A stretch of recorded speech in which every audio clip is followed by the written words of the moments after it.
Hello everyone, Earl Henderson, Primordial Defense. Thank you for watching. I have another Monday quarterback video for you. I'm going to play this video and talk about things that are going on, and better explain what's going on, and talk about things that I think that are being done right and or done wrong. This video comes from the Hamilton County Sheriff's Office in Tennessee. This is their school resource officer at the East Ridge High School. There is no spokesperson for this. There's no slides explaining what's going on. So basically, real short, what's going on is a student has threatened physical violence against a teacher, and they are going to talk to this student. The student starts acting aggressive and hostile and starts acting disorderly. The school resource officer attempts to take him into custody, and then, of course, they resist. Force has to be used, and that's basically the synopsis of this. So, without further ado, here we go. Nothing wrong with your audio. This is in pre-event buffer mode.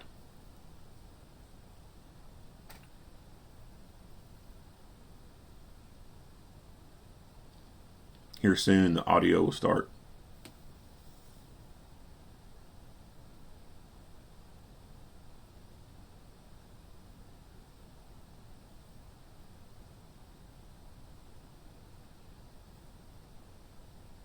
Piss me off.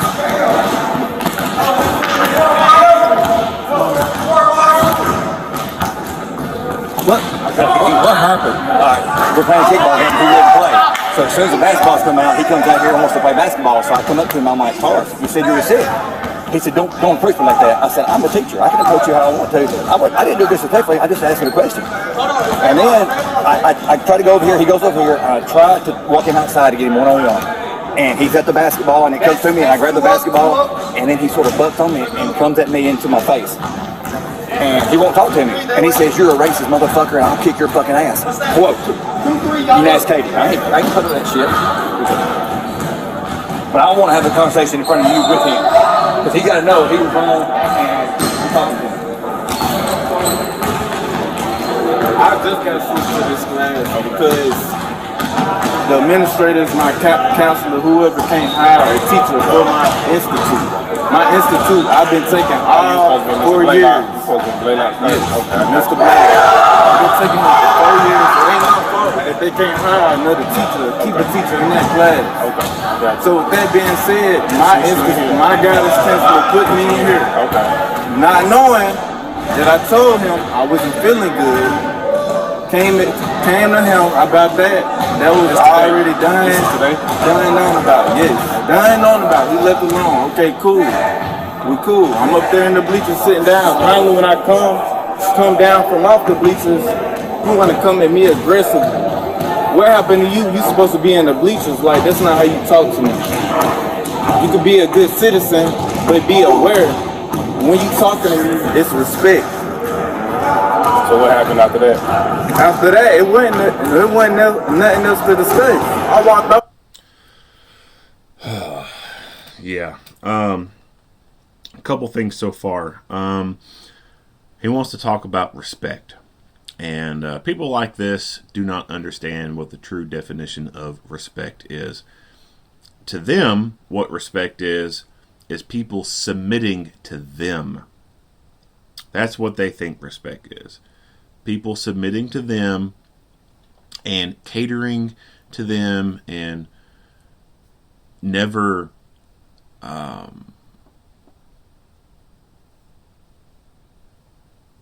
opposing them in any way. That's what they think respect is. The minute someone opposes anything they got to say, tells them they can't do anything, etc., they see that as a form of disrespect. So their idea of respect is completely fucking skewed. He was talking about his guidance counselor and some administrators. There was some problem going on in a class or something like that, and they stuck him in the PE room or the gym. That I don't know what was going on there. I wish there would have been more information about that, or we could hear a little bit more about what was going on with that. But that sounds like some potentially that sounds like some coddling and pandering kind of fucking bullshit. Somebody don't like something, they don't like a particular person, and so instead of telling them to fucking suck it up and deal with it, like everyone else in life is going to have to do as an adult. And school is supposed to be preparing youth to become an adult, to go into society as an adult. So instead of telling them to suck it up and fucking deal with it, they'll coddle and pander them, and they'll do things to appease them, to coddle them, essentially. And so it sounds like he was having some issue in the classroom, and then instead of yelling about it the way they should have, they just removed him from whatever was stressing him out, what he didn't like, and put him somewhere where he could just chill out and be calm. That in and of itself does not fucking fix anything. Does not work. It is a short-term solution for a long-term problem. It's not helping any when little shithead is throwing a tantrum because teacher A is doing something that they don't like showing a show that they don't like in class, or just told them they got a C or a D or an F, or whatever the fucking problem is, whatever issue that the juvenile has with whoever's in charge or whatever. It is not a good move. It is not a good sound move to just try and put a little Band-Aid on it by moving them out of that environment and putting them somewhere else. That is not solving shit at all. It's making things worse, because they never grow as a person. They never grow to learn to have to deal with shit that they don't fucking like. And then it just makes them blow up more. To continue on what I was doing. I'm not finna talk to a good old citizen. You could have your little, you feel me? That's not gonna resolve nothing. If I'm not doing that, if I'm minding my own business, don't come in no type of way. And how you bumped up against me like that? You're talking to How you bumped up against me like that? As a teacher, you didn't play our organized game. I told you I wasn't feeling good. That was the end of you be quiet while I talk? what you discussed. I'm minding my own business. I walked out. Can I have a word? Okay, our organized game, you didn't play. I asked you why you didn't play. You told me you didn't feel well. I didn't buck on your name. I said, okay, that's fine. Next thing you know, the basketballs come out, and now you're on the floor. So I came up to you and I was like, I thought you were sick when we were playing kickball. Now you're not sick anymore. And that's when you went from here to like that. And you shut it down, and I couldn't talk to you. And that exactly what I was talking about earlier. As soon as people like this get opposed in any way, they get told they can't do something that they want to do, they react with aggression. Aggression is their way of asserting their dominance and trying to get their way. So people like this, youthful people like this is a clear-cut sign that they have not had a good father figure in their life. So that could mean that A, the father is completely absent, physically absent from their life. Either they're deceased, they died young, they're locked away in prison, they just willfully don't want anything to do with them at all, and they're just a deadbeat dad, and they went on their own way and have nothing to do with them. Or it's an issue where one of the parents has moved to a far away place. Either mom moved away or dad had to move away, and the other, there's just a long distance in between them, and it just doesn't work out. Or it could be mom playing bullshit fucking games, weaponizing the kid against the dad, going through court and basically using the court as a weapon against the dad, to take away dad's visitation rights, to limit dad's visitation rights, and to really suck the life out of dad with outrageously fucking high prices for child support and or alimony. So this is, and this is not just for boys, this is also for girls. Now, how the two act are a little bit different, but when you look at a lot of youthful offenders, juvenile delinquents, it all goes back to them not having a father in their life. And so, like I said, the first one is they're just physically absent. The second is their biological father may be present in their life. They may be physically around, but they are not what you would call a good father figure. They are a person that does not have good morals, and they themselves may be shitheads. And so when you look at people who are fucking shitheads and then they end up having kids, guess what? Those kids most likely end up becoming shitheads as well. Now, does that mean that's going to be 100% all across the board? No. There are, ones who can go against the grain, so to speak, and turn their life around or go the other direction than what their parents were. But for the most part, most parents who have kids, those kids are going to grow up to be somewhat similar to them. And so, if the father it does not have good moral character, they do illegal shit, they got an attitude problem, they try to do things, by showing aggression and doing whatever, then that can be the case. So what happens a lot of times is, when the dad's not around a whole lot, and that's either A, they're just not physically there, or B, they are there, but they still have to work. Mom kind of takes more of the priority on it. When it's we'll go with the physically absent dad. So the physically absent dad, mom's raising little boy. So little boy will listen to mama to a certain point. It's going to be when they're a child, from toddler to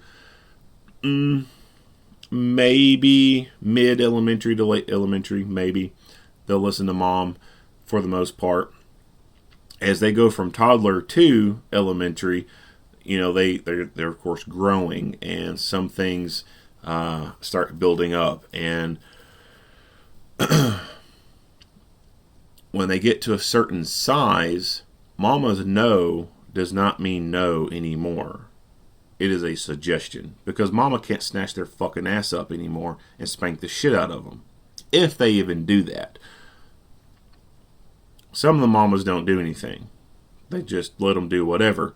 But for the moms who actually do kind of try, their no can only go for so long, and that's based on the child's size. As a toddler going through, early middle or early elementary school, mama can snatch their ass up and put a fucking whooping on them. Little boys get to a certain point where it is physically difficult and or impossible for mama to snatch their ass up and give them a whooping. So when mama says no, it doesn't mean no anymore. They don't have that fear of being snatched up. They start becoming more resistant. And they start doing what they want to fucking do, because mama can't physically control them anymore. And this is also when, they start getting to the age of, having puberty and all that. They can start getting more aggressive, and the people that they hang out with, this can also lead to some problems with them acting the way they do, especially in more urban areas. They start running the streets, they're running with their friends, and of course their friends are kind of in the same boat. They don't have fathers in their lives as well, and they tend to look up to certain idols, and their idols are most often rap music artists. And that music genre is inherently fucking violent. Always talking about shooting people, fighting people, fucking people up, whatever. And it's very immoral. Treating women badly, etc. So they become defiant. They don't have to listen to anyone. They kind of do what they want to do, and they have no good upbringing, no good person to set them straight on a good path and lead them to success. They're kind of left to their own devices, so to speak. And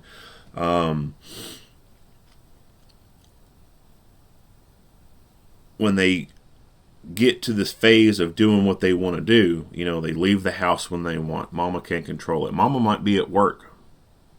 You know, mama might not have that luxury of having a day shift job where she gets to come home in the afternoon and be with the kid and make sure they're doing their homework. They may have to work second shift or third shift, right?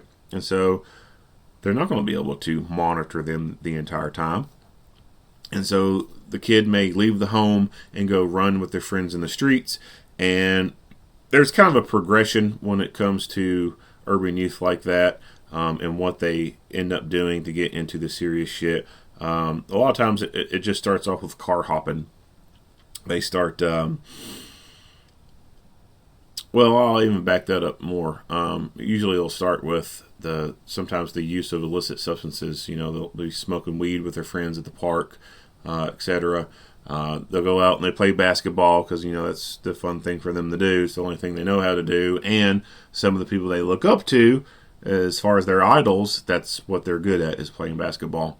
So they start off going playing basketball, hooping, smoking that gas, and then it progresses into them car hopping, going around, checking handles on cars, seeing if they're unlocked. If they are, and then they just open the door that's unlocked, reach in, take shit, and leave.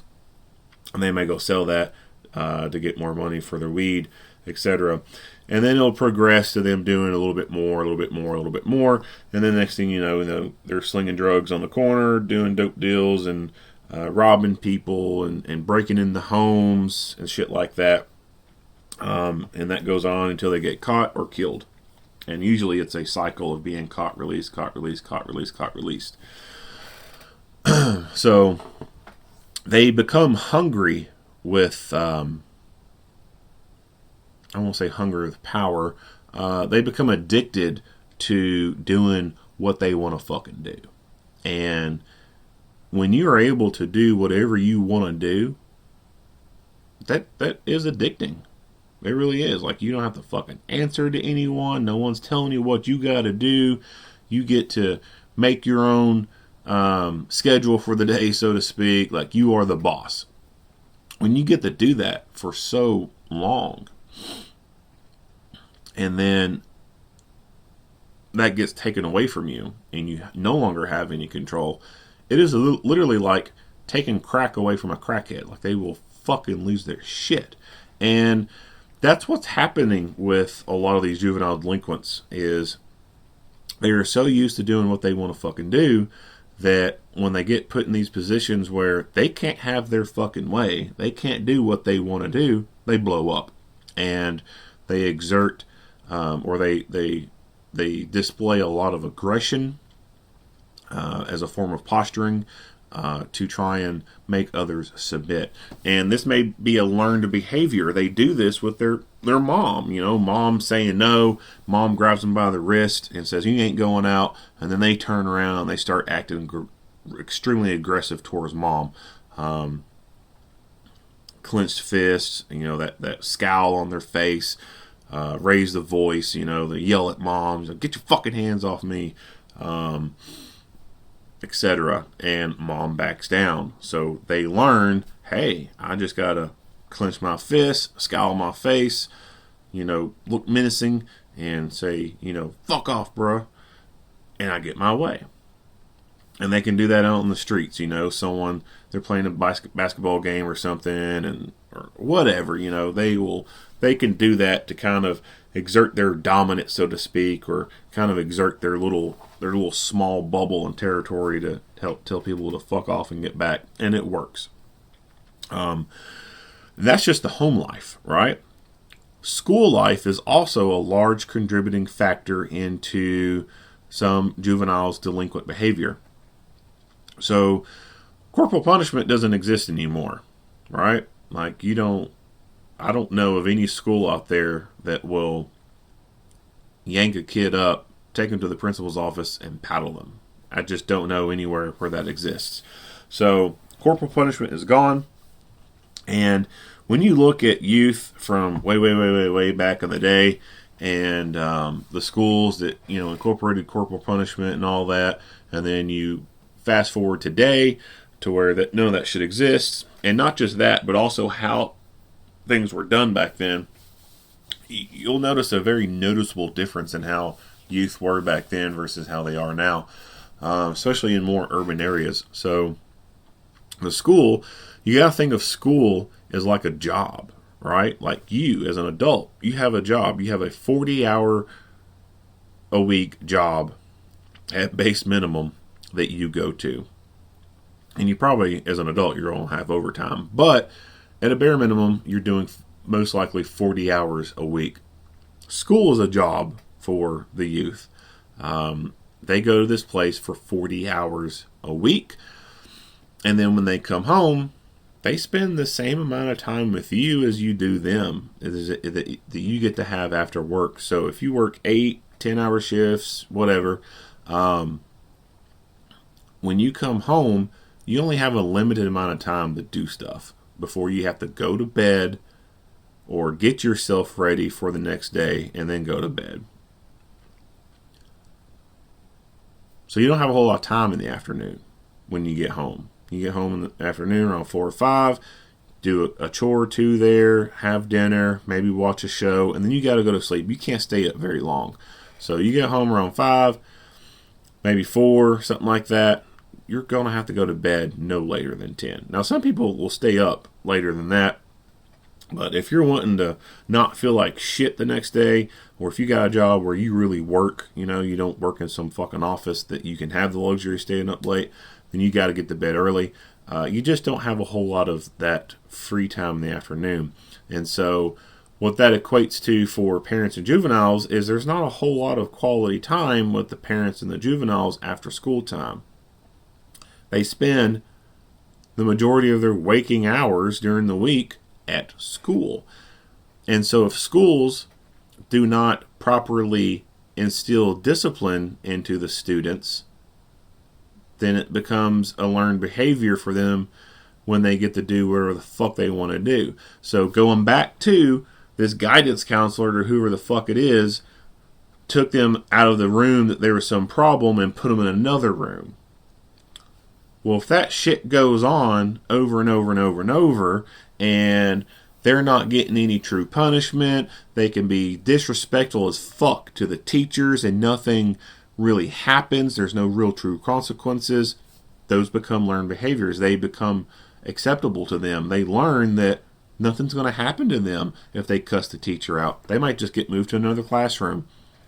If they get suspended, it's only for a couple of days probably, and then they come right back to school.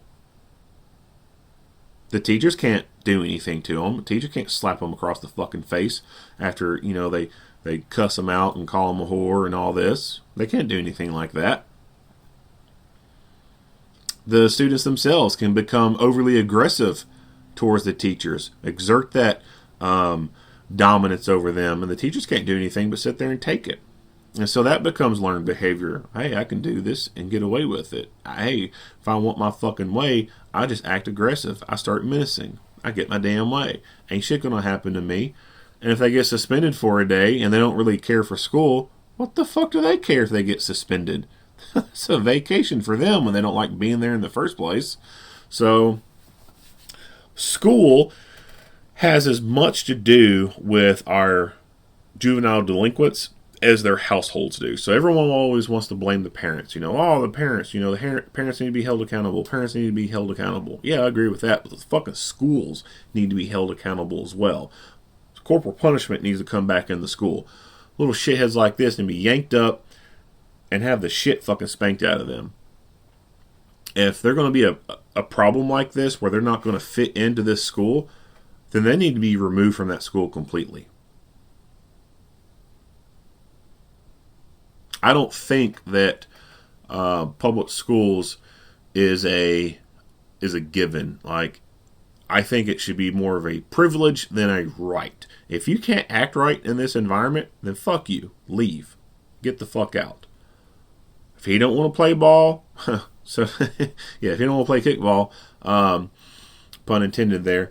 If he don't want to do the right things, he wants to be fucking cussing teachers out and telling teachers he's gonna whoop their ass. Well, guess what? He don't have to be in that school. He can sit his ass at home. Then mommy has to deal with him. Mommy has to do something with him.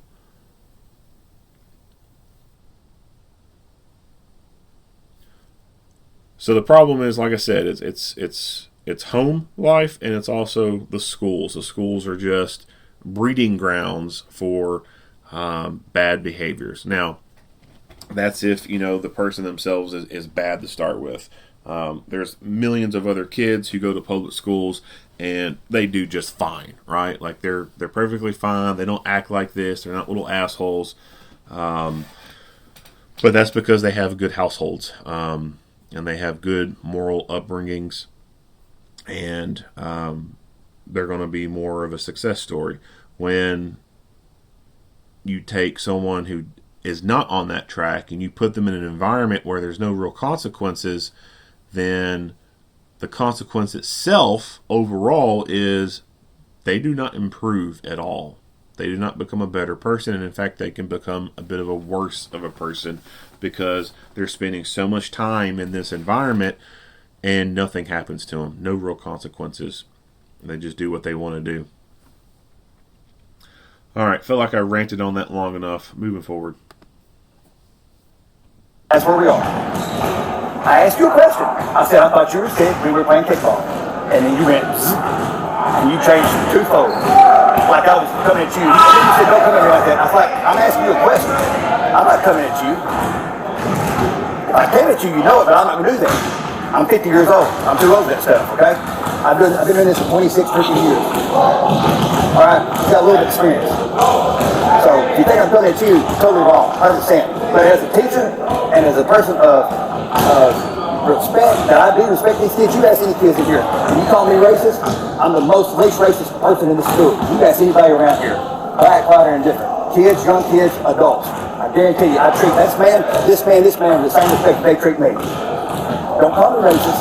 As a teacher, you're my student. I asked you a question, and you could not answer it. You got really upset. That's what That's exactly what I did from the moment I came in this class. You had some on me when I asked you to open up the doors. Your question was regarding to why this, why that, and I gave you a simple question in return, but you wanted to go further with the Now the only question I asked you was, why could you not play our game? I like to talk about it. I'll let you talk. I'll let you say what you had to say, what you said over there. Supposedly, that's not what you said. You came to me aggressively and I said, I'm talking in a calm voice. You still had your voice raised while I'm telling you, trying to explain to you why I came down from the bleachers. But you still had your voice up. See, this is why my voice gonna stay this tone, because I'm gonna show you how you was doing me right there. I'm gonna keep my tone like this. I asked you a question. I'm like, why are you not sick now when you were sick earlier? It don't matter. I gave you your answer. I'm not arguing. And you still kept coming at me aggressive. And I let it go and I walked off, minding my own business as I was going. When I walked up there on the bleachers and sat down. The reason why you asked me why was I on the bleachers to begin with, right? Minding my own business once again. So why are you coming at me aggressive? Okay, that's my question. I'm a PE teacher. Why? Why? Okay, you asked me a question, I'm going to answer. I'm a PE teacher. Our two classes are playing a kickball game against each other. Coach Marty versus Coach Mauser. I look up and you're in the bleachers. That don't got nothing to do with me feeling sick.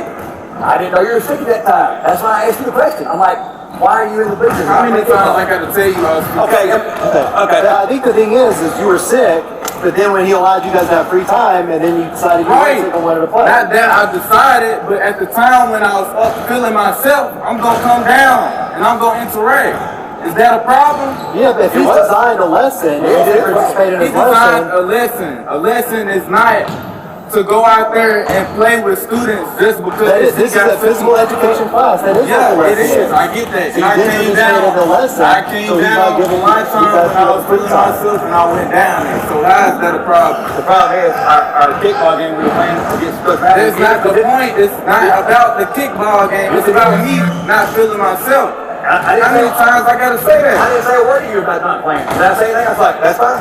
You came to me after I came down on the bleachers. That's my whole point. You keep talking about the You understand why I asked the question? We're doing a kickball Keep talking game. about the game. That's You the don't whole play, point. but when you have free time in basketball, that's when you did it. And I asked you a question. So why are you feeling better now than you wasn't earlier? It was 10 minutes I ago. think that's a legitimate question. It doesn't matter if I'm up there on the bleachers and I'm telling you, I was feeling myself. It's the reason why I came down from off the bleachers. It don't matter about no basketball. It don't matter about no kickball. It don't got nothing to do with none of that. I said I was feeling sick. If I'm feeling sick, I'm going to be up there on the bleachers. Where did you not understanding that? When I'm feeling myself, I'm going to come down. Where did you not understanding that? Lower your voice. Lower your voice. I'm just excusing myself. Anything else you want to customer? If you want to talk to anybody else, I got a lawyer. Anything, but you're not finna come in. So he's not getting his way, right? Like I talked about earlier, he's not getting his way. So what does he do? He resorts to acting aggressive and hostile, trying to exert dominance. It's a form of posturing, just like a dog barking.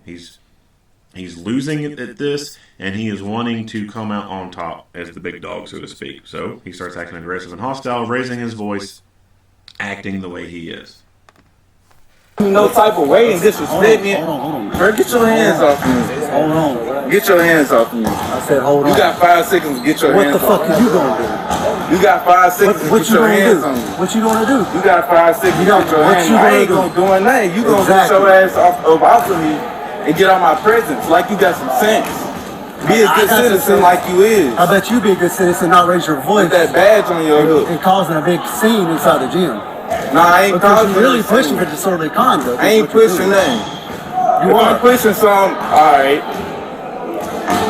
Like I said, stay right. Okay.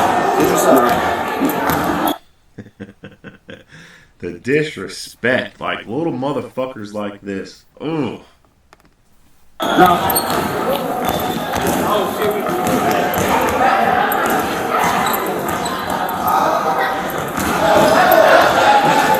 Come on, man. Get your stuff. Let's go. Yeah. You are. So, at this point, this officer has made the determination to go do something. At this point, I'm guessing the officer thinks that he can still resolve or take control of this and not have to have backup. And that's one thing that I kind of dislike about how the school resource officer system works is it's just one person there. One person all by themselves. And if he wants backup, then backup could be a little bit ways away, depending on the size of the department and, how many people's on duty, etc. So it's kind of like a gig where people want private security or something like that and only want one security officer. Well, that makes it really fucking difficult when something goes on because that person is all by themselves. They don't have anyone who has the same level of training or anything like that to be able to step in to assist.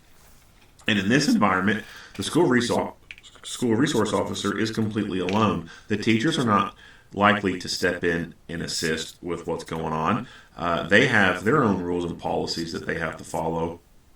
And they're not going to go hands-on and assist this officer when he's performing his lawful duties as a peace officer. It's just not going to happen. So that aspect really sucks for them. It would be great if there could be two in the building, but with finances and stuff like that, that's just not financially possible. So when it comes to something like this, the way they're already acting, you can almost be guaranteed they're going to be acting like this and even more when it goes time to go hands-on. So I think this would have been an appropriate time to go ahead and call for a back-end unit to come there. Now, he already mentioned, this is disorderly conduct. and that's why he's going to be taking them. So there's no time limit on this. I mean, there is a statute of limitations, right? But it's not like if he doesn't do anything in 5 minutes, he's going to lose his ability to have any legal power. He should have up to about a year to do anything on this. So I think it would have been acceptable for him to wait for another backing unit to get there. He go ahead and make that call, get someone on the way, and when that someone gets on the way, boom, there's 2 of them. Another thing to think about is the audience. So sometimes some of these juveniles will do this stuff and they want to show off in front of the other people. But it really depends on the crowd itself. But a good thing to do is to remove the audience. So as he went up there, the teachers could have, the PE teachers being in the gym, they could have blew their whistles and told everyone to line up at the door, and they was going to go to the outside courtyard. Go out there, or just get them to leave the gym completely, get all the other students out of there, and it just be him all in there by himself. And then once his audience is gone and there's no one else there to watch and see what's going on, for him to act more bold, then that may be something that could cause him to not escalate things any further, because he don't have a show to show off to. There's just him and teachers and a peace officer or 2 peace officers. So I think that 1, he should have called back up, and then 2, they should have just went ahead and cleared the gym, because they know this is about to go hands-on. Yes, you are. Why did you follow me? Because even Mr. Perry wants you to get you stuff because he wants you to meet him over there. So let's go. I don't care about what Mr. Perry said. I'm in this class. I just got in this class. Okay, I don't give let's a go. fuck what you say to me, dog. Let's go. Get the fuck out of my face. Come on, man. You finna take a ride to jail, dude. I ain't fucking with you. Who the fuck is you talking about riding to jail? I ain't do shit to begin with. It's called disorderly conduct. Disorderly conduct. You ain't and let's go. No. Go ahead. Get up off the bleacher. That's fine. You can record all you want. I'll be recording the whole time. That's cool. Get up off the bleachers. Keep recording. I hope you got everything I said in there too. So let's go. Come with me. Stand up and come with me. Stand up and come with me. I'm telling you to stand up and come with me for causing the disorder inside the gym in front of everybody else.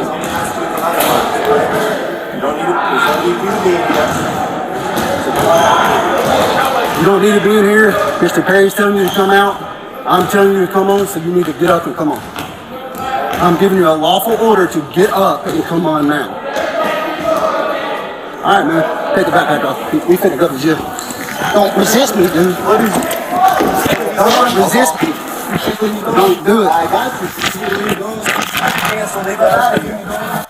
This is why I absolutely fucking hate those magnetic mounts for the body cameras. They are complete fucking shit.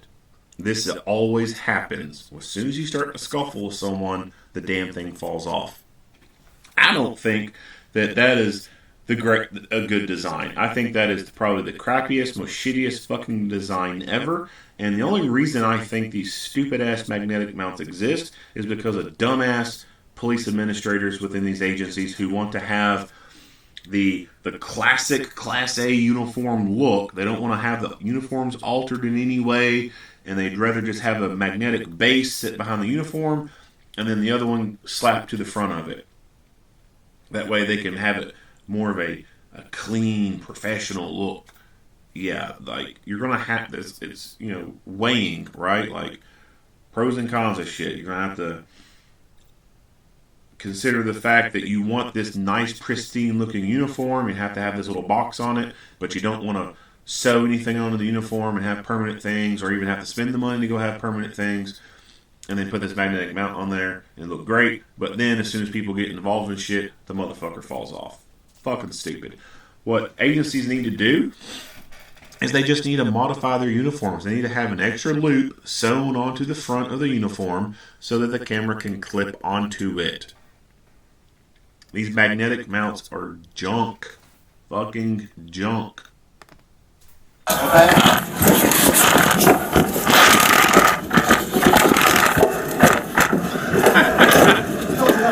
back that up some. So leave that out of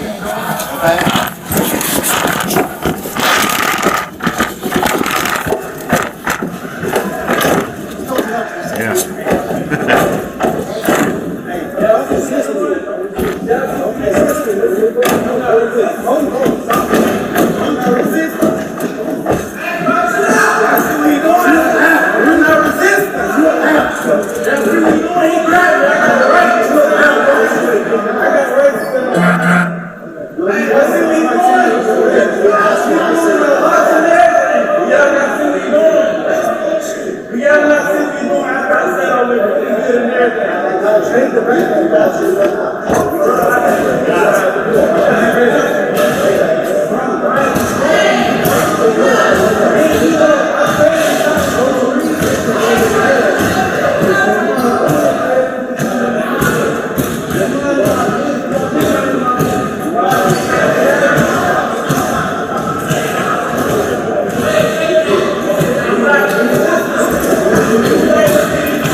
So you can see that one teacher, he looks like he's trying to clear that area of other students and get them to leave that part of the bleachers.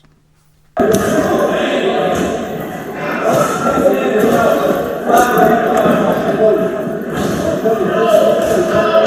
little late in the game to be doing this, clearing the area. They should have cleared it a lot sooner. Should have cleared it before they ever, before he ever decided to go hands on.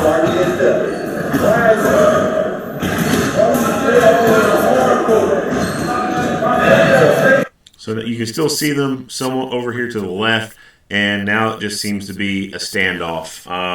It seems like the deputy has tried to take him into custody. The guy's resisted. The deputy has been unable to get a good hold on him to this point and get him into submission for cuffing. And so now it seems like it's turned into a standoff, and all they're doing is talking right now.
In the old gym.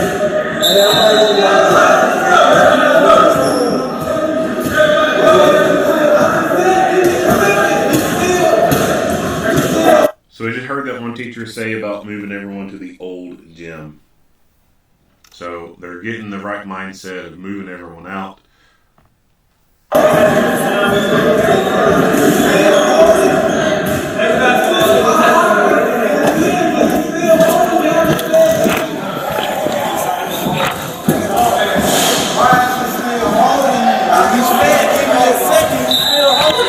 Take the bag off. Take the bag off. You gonna put the badge back on like the camera you should have been? Take the Why bag is you off. still holding me, man? Because you're not listening to a lawful order that I'm giving you. Take the bag off. You still holding me. Why is y'all still on me at this parents? Why my parents didn't be called? Because you Put my still dad ain't on the listening phone. Put to my me. dad on the phone. Take the bag off. Why are you trying to get me to retain my stuff off of me? This is my property. This is me. I'm not trying to steal it. I'm I trying don't care. You to just detain you in threw handcuffs. me around. Because you didn't listen. I told you to get up. I didn't have no right to be treated the way you treated me. Why are you still holding me? I've been told you to get. So this is a stupid fucking thing to be going on at this point. This deputy has he made the decision to effect an arrest, and it got to the point where he couldn't get control over it looked like, and now he's holding on to the straps of his backpack. He is completely opening himself up to an easy attack. All this dude has to do is swing his right fist and knock the fuck out of this deputy. Especially earlier when he was using both hands to hold those straps. Having the backpack on or off at this moment doesn't matter. He can take him to the ground and cuff him with that backpack on, and then use a knife to cut the straps of the backpack off. Give me a second. You keep Do you not understand that when I say give me a second, that means remove yourself away from me. Remove yourself away from me. Every time I give you a second, you don't take the bag away off. from me. I will let you go if you'll take this bag off. Remove yourself away from me. Oh my god, this fucking tit for tat shit. This fucking promising stuff. I'll give you this if you do that. That is the dumbest fucking thing anyone could do. Because you are just playing into them. This is a power. What this is a power struggle. And when you start giving in to the other person, that emboldens them. That empowers them. That signifies to them that what they're doing is positive because they're getting their way. Should never, ever do this stupid shit, especially with delinquent offenders. I will let you go if you take this bag off. Will you remove yourself away from me? I just told you what I would do. Take the bag off. Take it off. Take the bag off. Come on, take the bag off, baby. Take the bag off.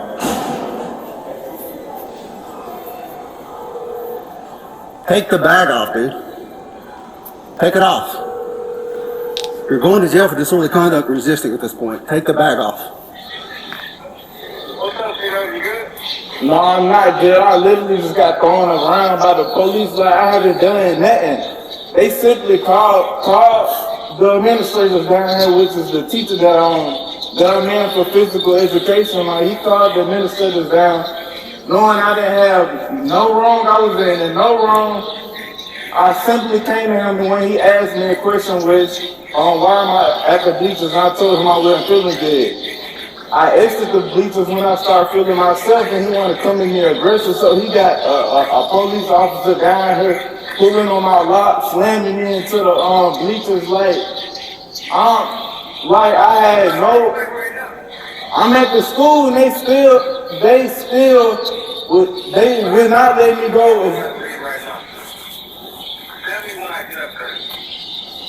Alright, take the bag off. I'm not doing nothing. Take the bag off. Nothing is gonna happen. You are fixed to get put in handcuffs one way or another. Take the bag off. Take it off. Take the bag off. No right to be slung. Take the bag off. So at this point, why is he so adamant about not taking this bag off? Two reasons. One, he's just being defiant, and he is wanting to control the situation. He does not want to give in to this person. He does not want to submit in any way whatsoever. Or he's got something in that bag he's not supposed to have. One of the two. Now, I will back this up again, but you can already see that obviously the officer has pulled out what looks to be an MK4 OC, oleoresin capsicum for those who don't know, or you can just simply call it pepper spray. So I'll back it up and play. Take it off. Take the bag off. No right to be slung. Take the bag off. Take the bag off. Take it off. Take the bag off. I'm gonna spray you again. Take the bag off. Take it off. Take it off. Take the bag off. You're refusing a lawful order for me to be able to put you in handcuffs. Take the bag off. Take the bag off. Take it off. Take the bag off. Take it off. Take the bag off. Take the bag off.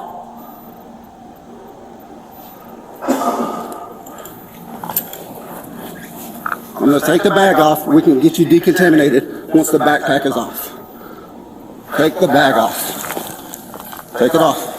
I know it sucks. If you would have just listened, this wouldn't have happened. That's all. That's all you had to do was listen. You're still going to resist.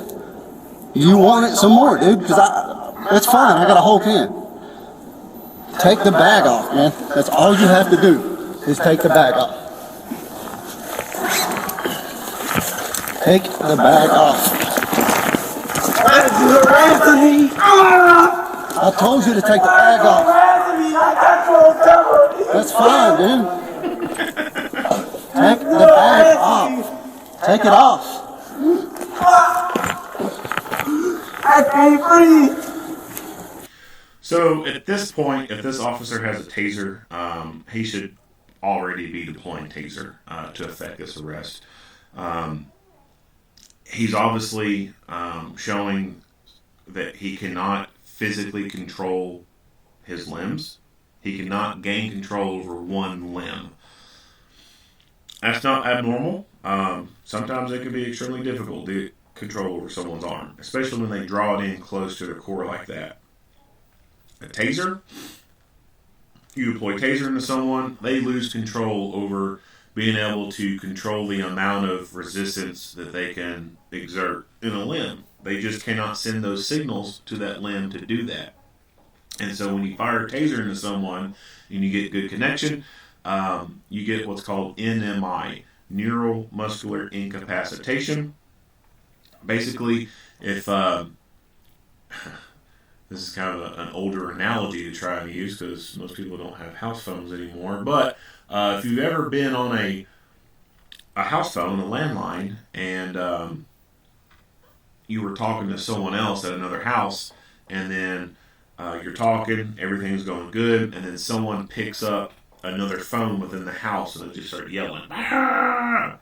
Well, you cannot talk to that other house very effectively. And so that's kind of what the taser does, is it just screams really loud into the line, and you can't communicate back and forth.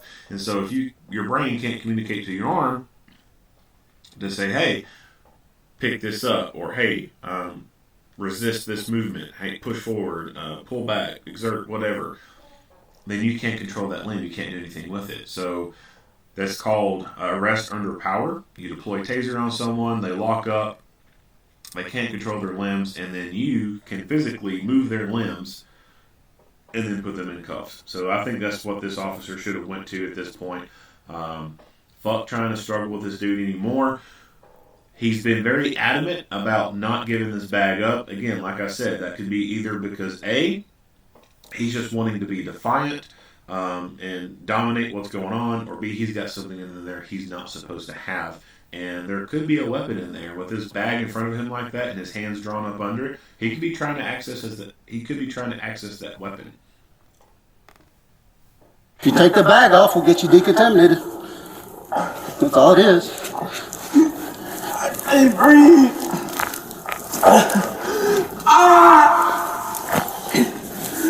I can't breathe.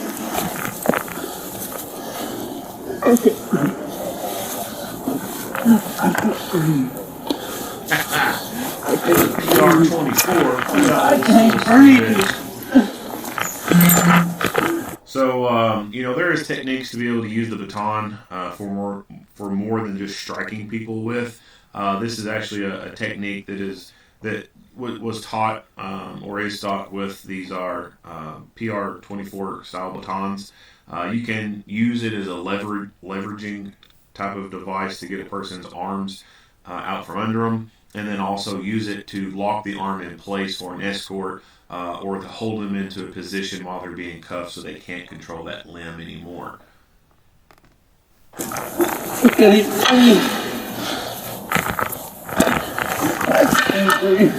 me your hand, man. It's spray. closing. Give me a nurse up here. It's closing my windpipe. Give me a nurse up here. Roll over, man. Roll over. Roll over. Roll over. So laying the baton on the ground like that, I don't think is the greatest option because now that's an easily accessible weapon for him. If he wanted to, he could grab that baton and start swinging. Roll over and sit up. Roll over and sit up. I can't breathe. I can't breathe. Roll over and sit up, dude. Now he's just crazy. Roll over. Roll over and sit up, dude. I can't breathe. Thank God in my mouth. I can't breathe. I keep choking. Roll over and sit up. Roll over and sit up. Roll over and sit up. Dude, I'm trying to help you. Wrestling me. I can't breathe, bro. Roll over and sit up. Roll over and sit up. Roll. Let me sit up. That's what I'm trying to get you to do.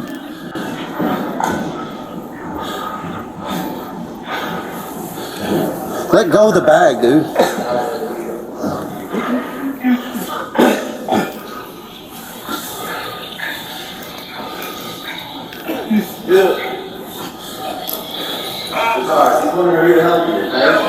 You got a nurse here to help you with the spray. Flushed, okay? So can we get you into the bathroom and get you to start flushing your eyes out? Because that's the only thing that's going to help that spray, okay?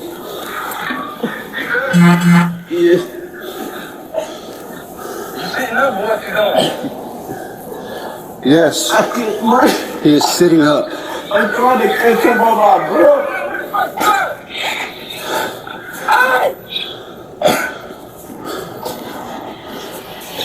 Come on, man. I'm good. I'm just trying. Give me your I'm hand. good. I'm trying to. Let go of the backpack. I'm trying to. Let go of the bag for him, I'm trying okay? to- So he can help you. I'm trying to catch him on my breath. I got you. The more you're struggling against him, the harder it is for you to take. Just let go of the bag. Just let go of the bag. He's wrestling with me and I told him I can't breathe. Just let go of the bag. This is my So we can- stuff. I don't want to. So I always think it's funny that people like this act like such fucking badasses. Like they are the most hardest motherfucker on the planet. You know, like they're fucking so hard. But the minute you put a little bit of pepper spray on them, boy, they turn into the biggest little fucking sobbing bitch ever. You're not taking your stuff. It ain't about my stuff. It's not about you taking it. That's not the point. You keep wrestling with me and I'm Because you're not listening. You're resisting me. So give me the stuff. I'm Give me not your resisting hand. if I'm minding my own business. And I kept telling you to let go of me if you stop fighting me. Dude, chill out. And just give me your hand. I'm not doing nothing. I'm literally not even defending myself. I didn't put my hands on you. I'm not doing anything. I literally stayed content. I stayed calm. I kept my mouth closed at some point. It is not no right for you to slam me against the bleachers and pulling my locks. I absolutely didn't do anything. And you sprayed me with mace in the middle of me talking. No. I kept telling you to do. On the phone with my father on top of that. I wasn't even acknowledging you at that point. You sprayed me in the face. Well, I kept telling you to give me your hands, give me the bag, and everything else. You wouldn't I listen. had a right to call my people because I feel threatened. Come on, let's stand up. Let's go You ain't to. making me feel safe. Let's stand up and go to the bathroom so we can flush your eyes. Come on. I'll help you up. Can you Let's let go. go of me? I can get myself up. No, you've been sprayed with it. 1, 2, 3, stand You up. do not make me feel safe. I said, 1, 2, 3, stand up. times could you please let go of me, remove yourself from me so I can get myself together. That's not how this works, man. Come on. Stand up. Oh, Come on. Stand up. 1, 2, 3, let's go. Come on, man. Do you want to get your eyes flushed out? Let's I go. don't feel safe. Come on, man. I said I don't feel safe. Okay, do you want the nurse to help you up? Because she's standing right here. Would you like her to help you up? Again, going back into this tit for tat bullshit. You know, he's talking about he don't feel safe with this officer, blah blah blah. And now this officer is going to try and offer to him a nurse for him to stand up. Again, should never fucking give him a cookie. Give them a cookie, they're going to want a fucking glass of milk. I don't feel safe. Do you want the nurse to help you? I feel very cold. Can me and Mr. Perry help you I can't even feel my throat. If Officer McRae steps away, can I help you? I can't even feel my Dude, chill with the bag, man. Okay. I'm not trying to take your stuff and steal it. I know you're not I'm trying to trying. take my stuff and steal it. You is not making me feel safe, and I told you Come to on. please remove yourself from me. I'm trying to help you stand up so we can go to the bathroom. I never fought you. I never resisted anything. Okay. Please remove yourself away from me. Okay. He's let go of you. Can we help you stand up and get you to the restroom to flush your eyes out? Okay? Total loss of control. The reason it's hard to breathe is because you've inhaled some of that pepper spray, okay? That's going to ease up eventually, but we need to flush your eyes out. That's the only way it's going to get out of your eyes. Your eyes are going to continue to burn. Okay? So can we calmly get you into a restroom to flush your eyes out? Can you do that for me, okay? Officer McRae has let go of you and he has stepped away, but he is still here monitoring our situation, okay? There was no situation I told him. Okay. I just want to make sure you're okay. So in order to get your eyes flushed, we need to get you into a restroom and start splashing cool water on your eyes to flush all of that irritant out. So I'm really not good to have the bag with you. I'm sure that he will. Can we do that, or are we That's just not going to getting sit the here? entirety of the story. Yeah.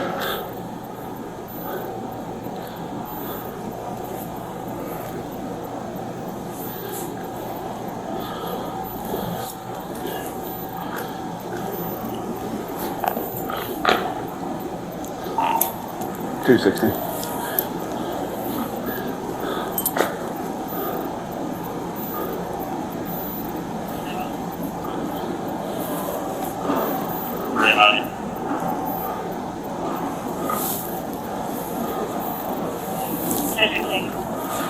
Start me a card for disorderly conduct. Also advise 201 or 200. I've got one pepper spray here at East Ridge High School. We can get him to the office. Would that be you? Just advise East Ridge just to stand by. The kid has called his dad. His dad's irate, so the dad may not come to the school.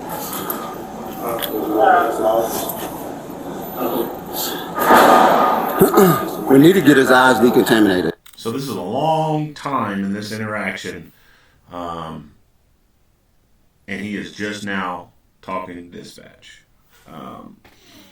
Now, granted, I've always said that there's a time to talk and there's a time to do work.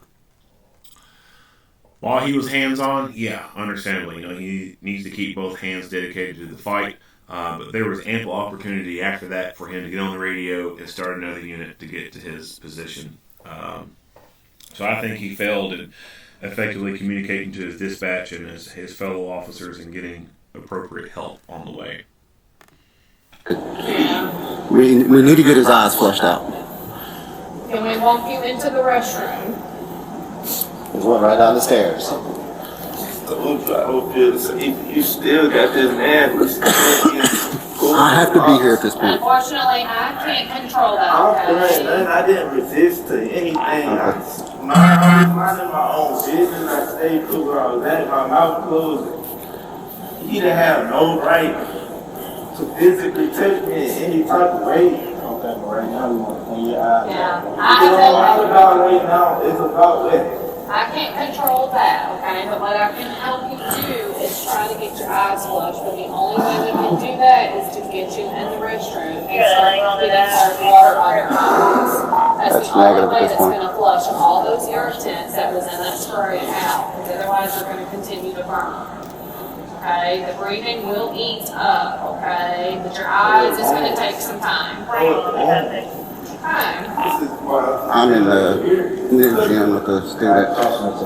He's still refusing to stand up and refusing to go get decontaminated. But the dad will probably try to enter through the front office.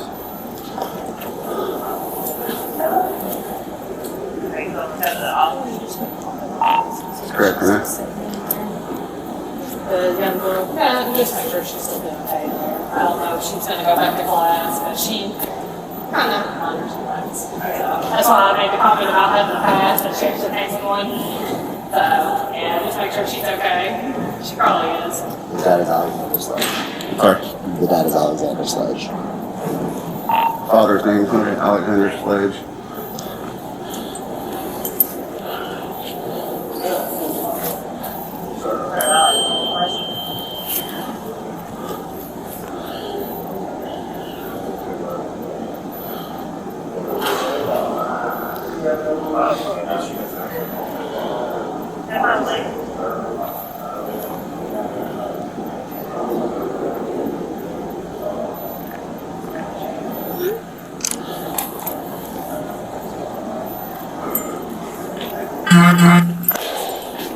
You get your eyes decontaminated, dude. Come on. You're gonna have to stand up eventually.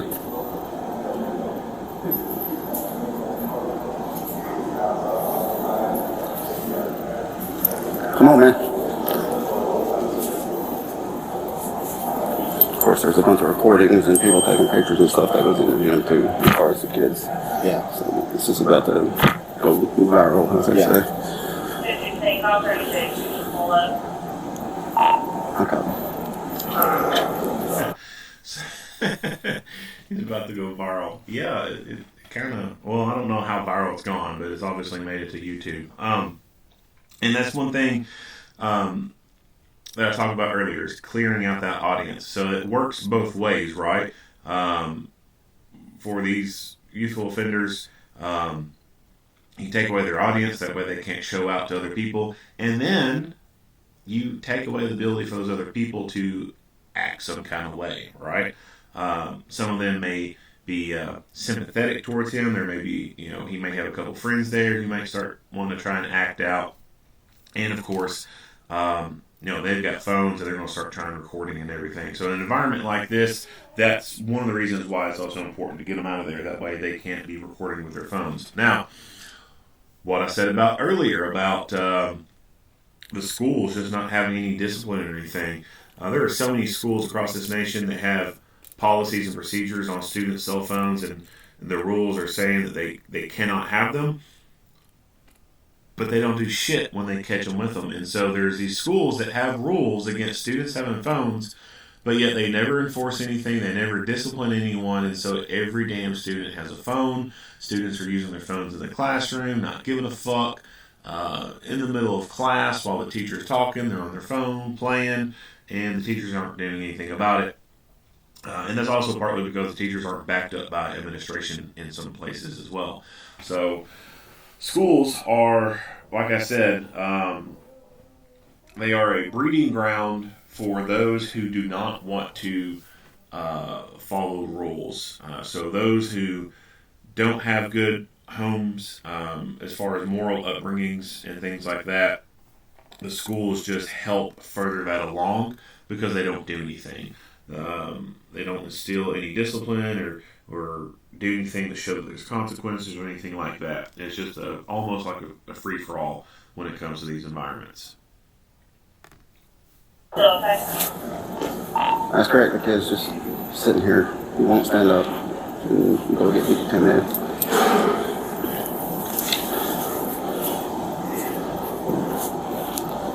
You want me to come on back that way and we'll go to the office and out? Yeah, that's correct. I'm going to need help getting this kid in custody. You can get him decontaminated.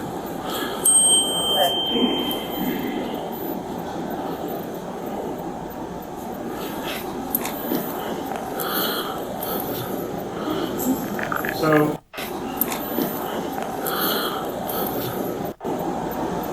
smartwatches are great and all, but realistically, if you're in the line of work where you're going to be wrestling with someone, getting physical, rolling on the ground, it's probably not the best thing to be wearing, because a lot of agencies may not even cover the expenditure for you breaking something like that. Some agencies may say, well, if you have a wristwatch on and it gets broken, we'll pay up to $50 for a wristwatch or something like that. Or if you got a necklace on or something like that, if that gets broke, we'll pay up to this X amount or whatever for damaged personal stuff.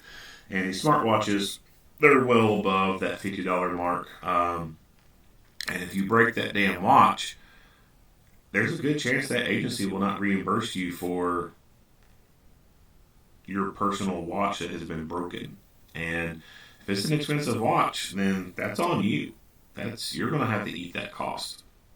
And when you work in a profession where at any moment you could get involved in a physical altercation, you could be hustling and bustling, running, and hit that thing on the ground, hit it into a door frame, wall, whatever, and it breaks. That cost is going to come back to you. So I wouldn't recommend smartwatches and stuff like that, simply because there's just too much of a likelihood of it being broken.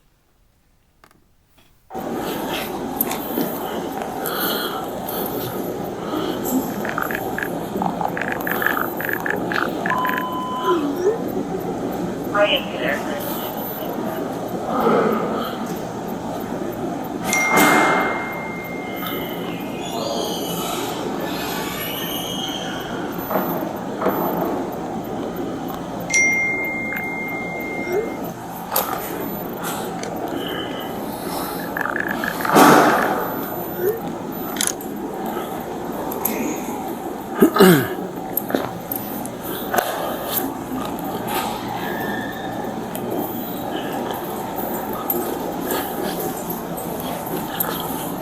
As he was screaming and yelling and walking away, I was just trying to get him to stop so I could talk to him. And it was all this situation. Okay, he wants to buck up at me.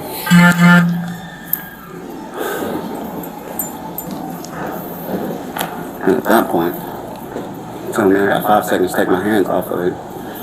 And now you're making me feel like you're about to assault me. No, I told you to take my hands off of him because you didn't make me feel comfortable. That's the reason why. And that's fine. I repeatedly said take your hands off of him. You could have voiced and said that, but instead, all you said was you have 5 seconds to get your hands off me. Take your hands off of me. You made me feel uncomfortable. You do not have a right to touch a citizen if they is telling you to take their hands off of them. If you're making them feel uncomfortable. Okay. I told you that multiple times. So police officers do have the right to give you directives. I have the right to give you directives in the school. That's correct. How's it on there? I'm clear. You pepper sprayed me in my face while I'm on the phone trying to... I gave you multiple times to take the backpack off, to put your hands behind your back. I gave you multiple chances. You ain't give me a chance if you literally hovering me with your hands on me. You was not making me feel any comfortable with the situation. This kid and one of the teachers down here drawing back and forth and stuff like that. He got to raising his voice, disrupting an entire gym full of people that's even playing basketball. He goes to walk away. I did this. It's like, hey, hold up just a second, man. And he looks at me and says, you got 5 seconds to take your hands off me. I was like, okay. Follow him over here because at this point, he's his. He's mine. He sits down on the bleacher. I tell him, get up, man.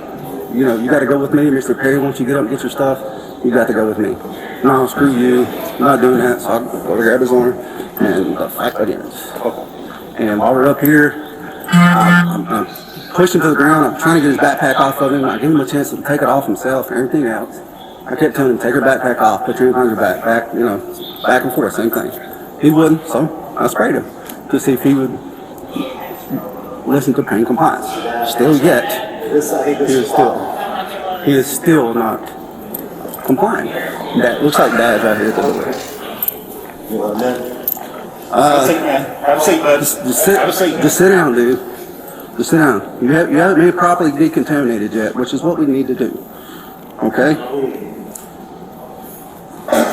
Is this your dad? I guess. He is. Is he okay, man? For now. Are you his dad, sir? I'm sorry? Yes. Can I speak to you out here, please? Alright. Deputy McCray, I'm the server here at the high school. So, the situation is, your son and a coach are mad at each other for whatever reason. I'm just there to be seen and try to keep the peace for whatever reason. Well, your son starts getting more agitated, raising his voice, disrupting the entire gym. At this point, that's disorderly conduct. I'm not really wanting to do anything with it at this point. But he goes to walk away, and one of my things that I try to do here with all the kids is try to pull them to the side after they've had a confrontation with a teacher and go, let me holler at you real quick, let me talk to you, try to squash whatever this is that you got going on. So as he walks away, I put my hand on his shoulder and say, hey man, come here, let me talk to you for a second. He squares off with me and says, you got 5 seconds to get your hands off me. I was like, really? Like at that point, now I'm feeling threatened because you're squaring up on me. Well, why are you doing this? As he's walking away, I was like, look dude, come here, I need to talk to you. You're causing a huge scene, you're yelling, you're causing disruption to the entire gym. He goes sit down on the bleachers. I said, look, even Mr. Perry wants you to get your stuff. You at least got to go to in-school suspension or whatever he wants to do with you for now. I said, but get your stuff, come on, get up, go. But he keeps, yelling, causing disruptions. Like, all right, man, that's over with. You got to take it out of this story at this point. He caused this big scene. I'm okay, you can open there. At this point, you got to ride with me. He caused this big freaking scene, everything else. So I grabbed him by his arm to go to stand him up, and he starts fighting me. So I'm using everything I can to not tumble down the bleachers with him. Do I grab his hair? Yeah, I do. Because I'm grabbing for whatever I can to try to get a hold of him, to try and detain him and get him in handcuffs as peacefully as I can. But he's not wanting me to do that. And then I'm trying to take the backpack off of it. I tell him, hey man, take the backpack. I'm not trying to steal your stuff. It's going to go with you. But in order for me to detain you without any further incidents, I need you to take the backpack off. And I let him go. I let him try to do it himself. He doesn't want to, so I grab it again. Try to help him get it off. And it's back and forth, back and forth. I keep giving him verbal commands. I'm going to give you a lawful order. Take the backpack off. I got to detain you. So on and so forth. Still doesn't listen. So, per my policy, if people are still not listening, even after I've already tried soft and hard hand control, my next step is to go to some form of, baton, taser, pepper spray. I don't want to tase the kid. I'm not trying to hit him all the time. So I use the most compliant force I can, which is the pepper spray, which usually helps kind of lighten that mood and then go, oh shit, that hurts. Alright, fuck this, I'm done. So I didn't want to put electricity to the kid's body. He's just a kid. I didn't want to have to use this damn thing. So that's why I use the pepper spray. They didn't want to use, that's fucking stupid. One, he's not a fucking kid. He's an adult. He is 18 years old.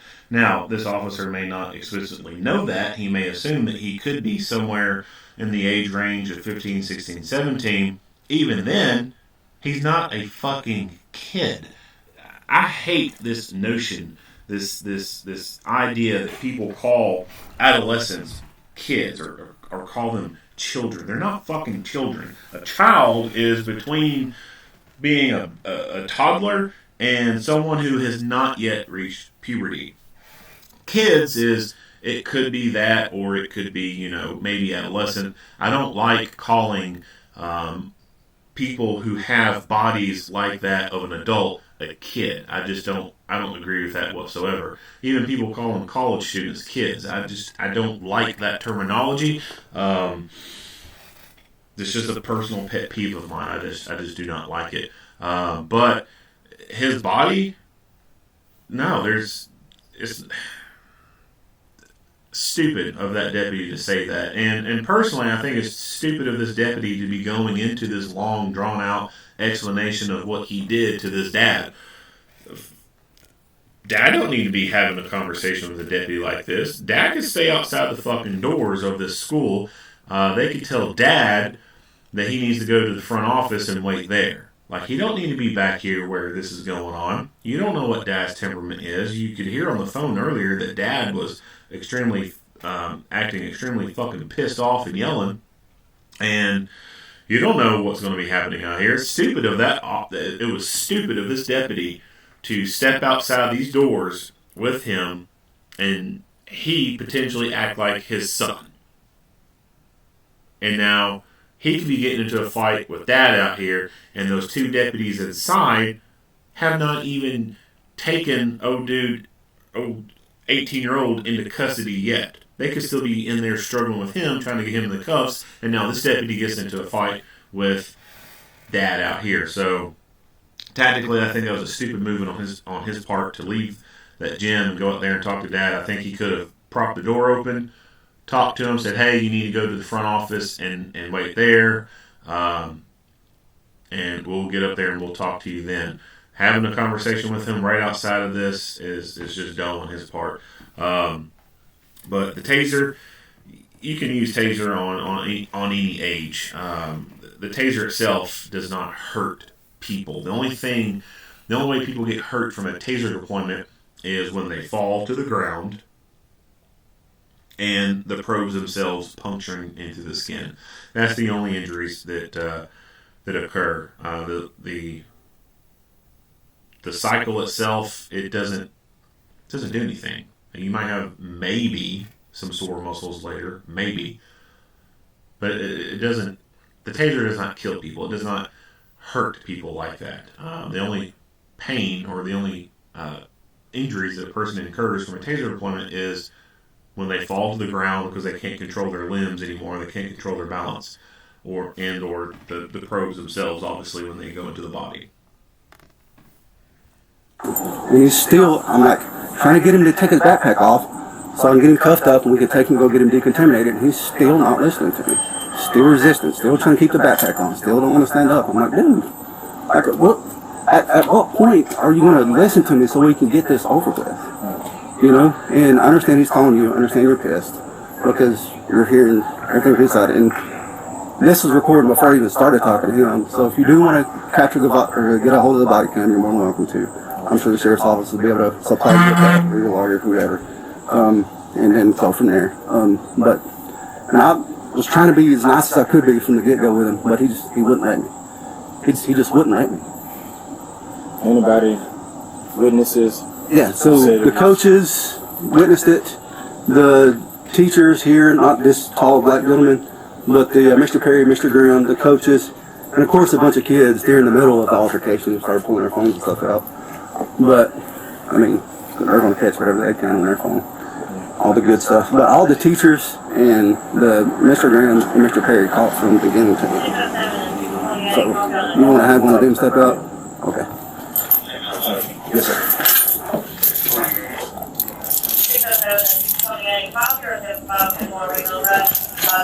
Would you mind stepping out talking to the father?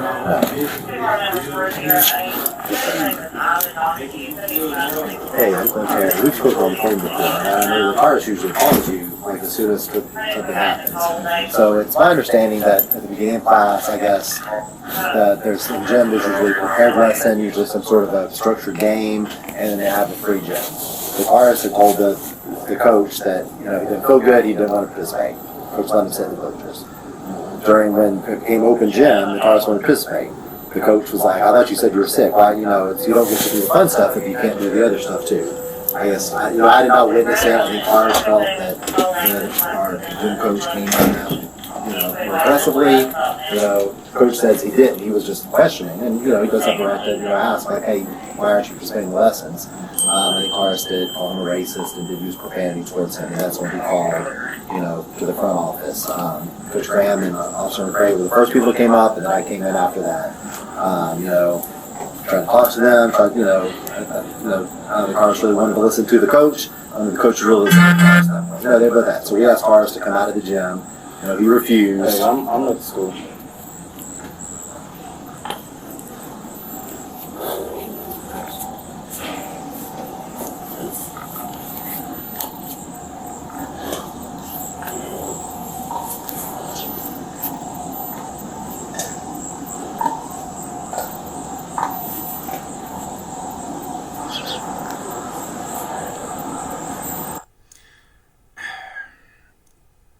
This shit gets on my nerves.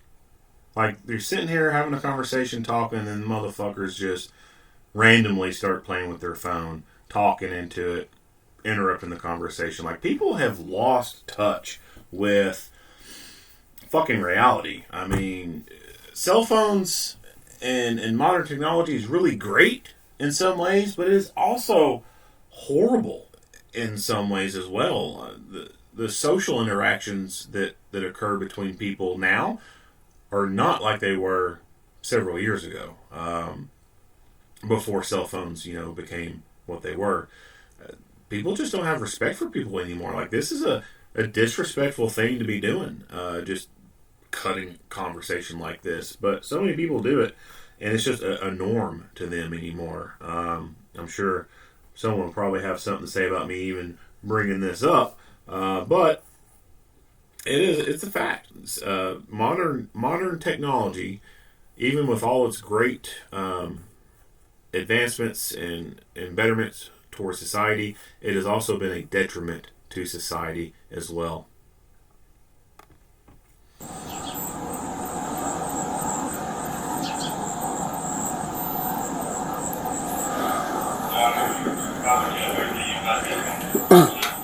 Also, too, during the scrimmage match between the coach and your son, I did tell your son, because his voice was elevating really high, hey man, keep it down. So he refused to come out. Asked him again. Officer McRae gave him a directive, to come with him. And Officer McRae tried to, pick him up, kind of get by the arm and pull him out. Tauris resisted, and it just, got increasingly more volatile from there. At the school, in the gymnasium. Yeah. Listen to that. Yeah. I'm talking to the Coach Perry. I'm one of the assistant principals. Assistant principal and the officer, SO officer. Okay. Sorry. No, you're fine. And so he's just, the coach, where's the coach? he was down. He may be in the classroom with the other students. We removed the other students from the gym. I wish we'd gotten them out of there before stuff had happened, but there was, some witnesses before we moved all the students out. And, I hate that happened. I hate that happened. That this is I do too. I mean, I didn't want it to go this way. All I want to do is talk to him like, look, man, if you're having an issue, and I've told all the students this that I've interacted with, if you're having an issue with a teacher and you're getting pissed off, and if you walk out, come find me. Let's talk. I'll help you calm down, and we can talk with the teacher and see if we can come up with some kind of conflict resolution. All the kids know it. I've got on a Zoom call with all the kids in the entire school and told them that on a Zoom call. So, I mean, they all know that if you're having an issue with something, just come and talk to me, and I'm sure we can figure out a way to solve the issue, even if it's with you and a teacher. So Travis, were you here when the whole tussle started? Yes. And how did that happen? So I asked him to come out of the gym. He refused me. Officer McRae asked him to come with him, or to come out with us. He refused. Officer McRae said, I'm going to give you a lawful order. Told him, this is what I'm doing. Tauris, I'm not going with you. I'm just going to sit here. Officer McRae, I think, tried to kind of pick him up. And he resisted and fell over and kind of just went from there. So Officer McRae, told him, I'm going to put you in handcuffs. It's, at this point, you're, resisting, an officer of the law. He refused to take his backpack off, and he kept saying, I'll take it off, just give me a second. I think Officer McRae attempted to, and, still, as soon as he was off, then he's like, I'm going to film this. I told him, that's okay, but we have cameras in here too. It's all, we're already filming everything within the school. The last incident that happened, it never showed up in court or anything. What was the last incident? Some incident with a girl. Okay. I think I recall what you're talking about from last year. Yeah. I wasn't there so early last year. I have no clue what that incident's about. Yeah, no, that's fine. Yeah. Surprise, surprise. So this ain't the first fucking time there's been some incident with him in school. So great. So yeah, I don't have any idea what this other incident is that they're talking about. But if it was bad enough, then that should have been something where he should just should have just been expelled from the school. You know, like I said way earlier, if you're not going to act right, if you're not going to play by the rules in the school, and you can't get your shit together, then you don't need to be there. It is a privilege, in my opinion, not an exact right. Unfortunately, I think that schools are basically just treated like government-funded fucking daycare. And I don't think that all students who are in the schools need to be there. The troublemakers, no. Why have them in the school with the other regular students who are following rules, who are making a good faith effort to do things right? Makes no sense to me. Remove the problems. Take the problem kids, and if you want to give them another chance at being in a school setting, take the problem kids out of the normal school and put them in a behavioral school where all the bad kids are going to be.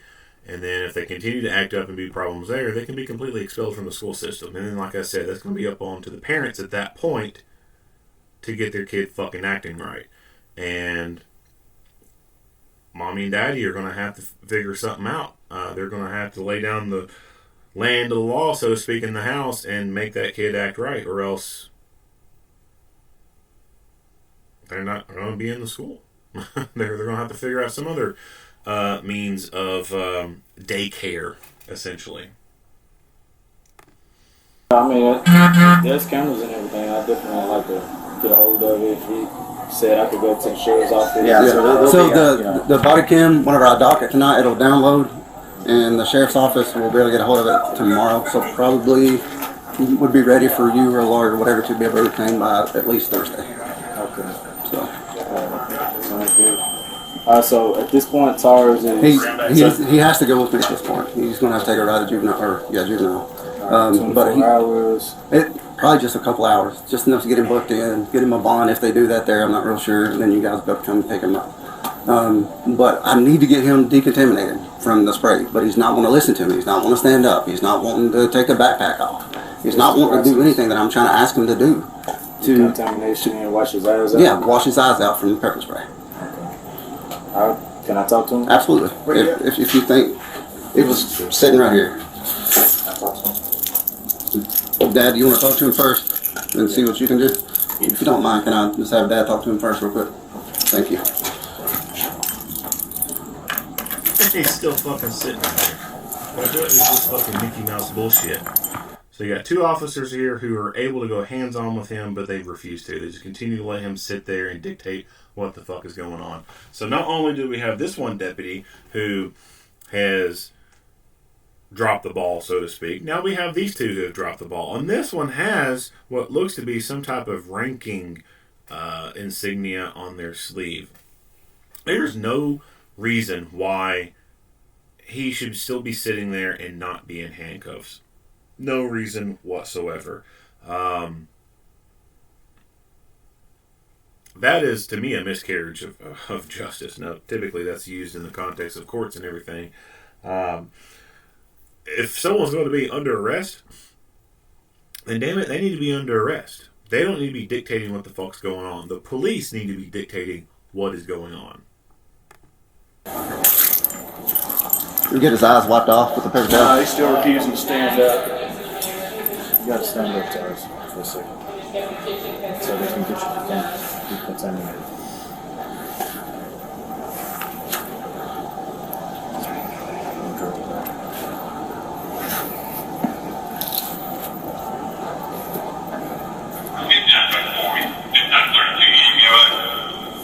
Let them wash this out, guys. Alright.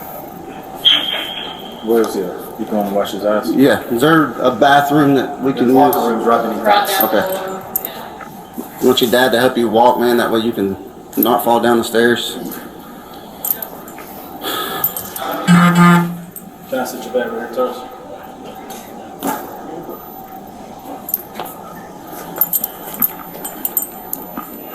Stands down the stairs? Yeah.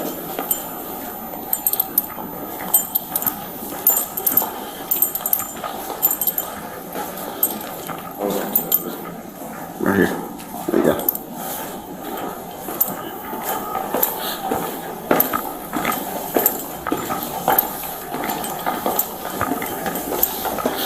Yes, sir.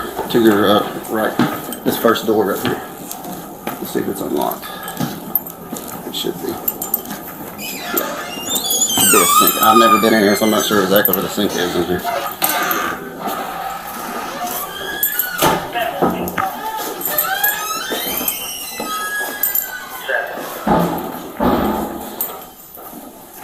Alright, now listen.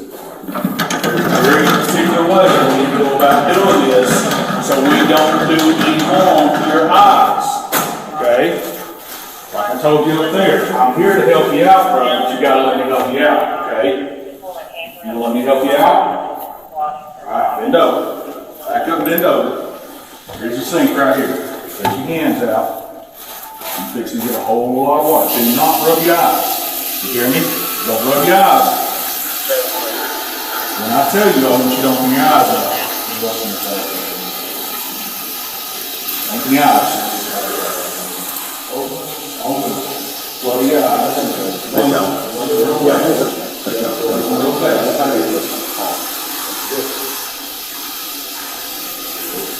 Blink your eyes. When you blink them, better it is. Second. That's a big retirement movie for them. No, it's fine. It's fine. I appreciate that. This, I didn't have to get like this. No.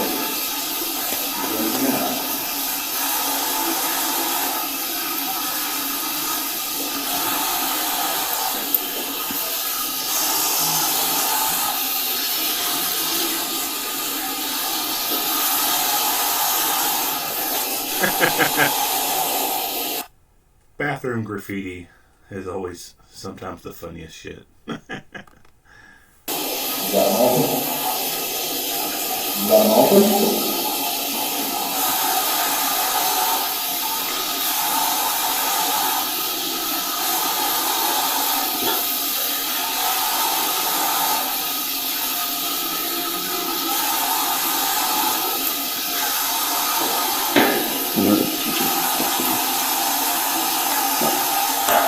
Where's that at? Here in the school. Happened at 10:54. I mean, what am I supposed to do? Right there.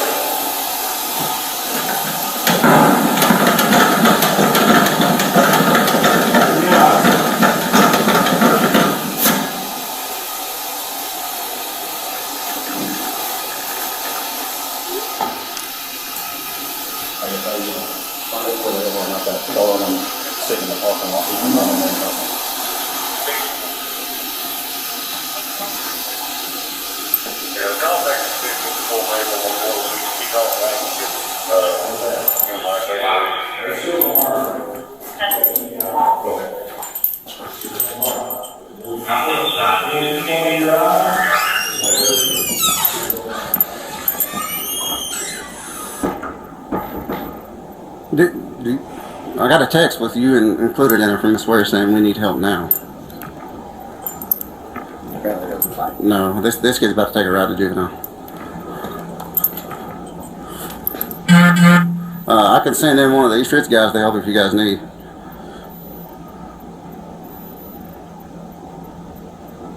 Okay, alright. Apparently a fight over there. Yeah. With the other damn school. Yeah, if you can. Just front office.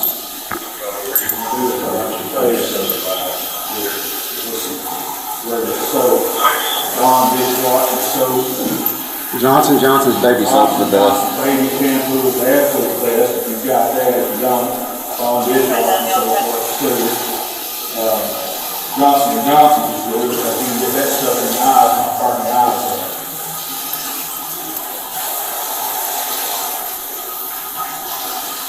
So I've been contaminated a few times with OC for training, and I've never used the baby shampoo shit.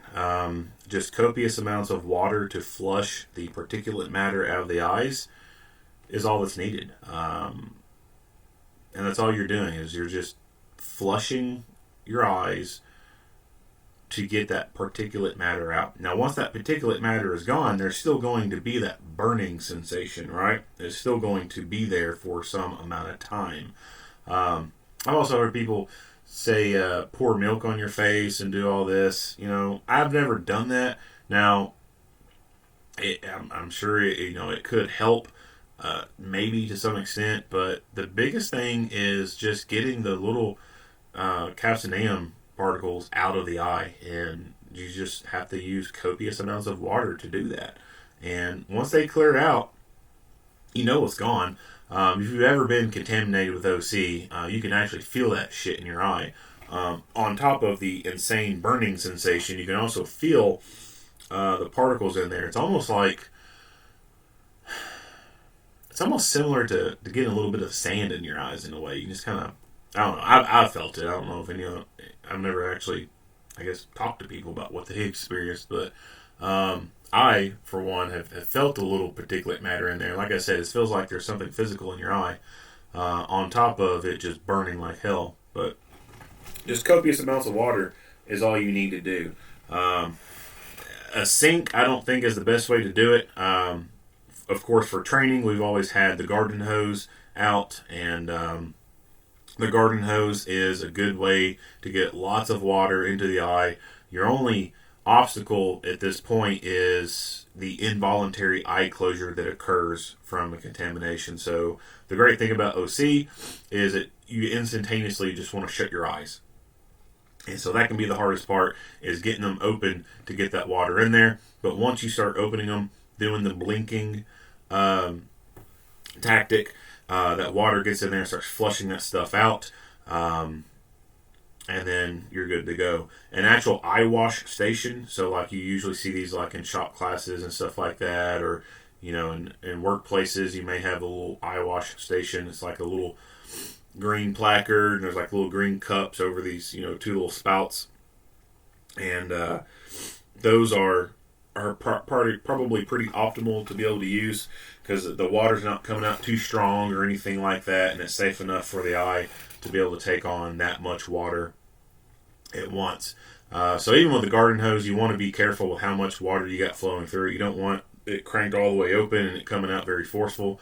Have it coming out to where it's almost like you got a kink in the line a little bit, but it's still flowing enough to come out when you hold it up vertical. But just enough to have enough water flow in there to really just completely flush the eyes. The problem in training when you do this is the water is cooling, right? Like, it does feel good. So you'll have people who want to stay there long enough to get that cooling sensation from the water. Obviously, if you do that, that's going to create a hold up, a little bottleneck right there at the watering station. So you got to keep people moving, get them the fuck out of there. If the vehicles are nearby, they can go sit in a car and put their face right in front of the AC vent and get some relief that way. But it doesn't take that long to get that particulate matter out.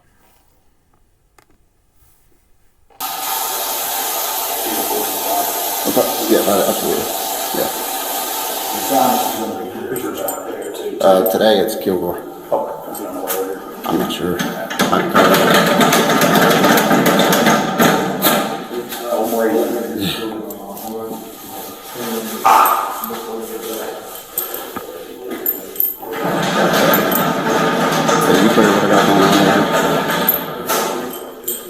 Oh, is he? Okay. He wasn't feeling well yesterday, so I wasn't sure he was back today.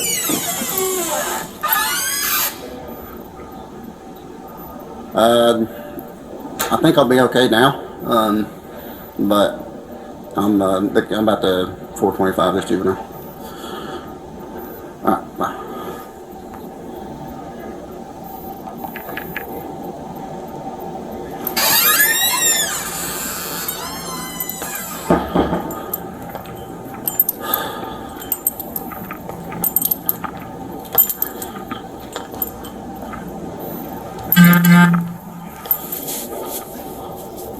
Are you clear on all my shit?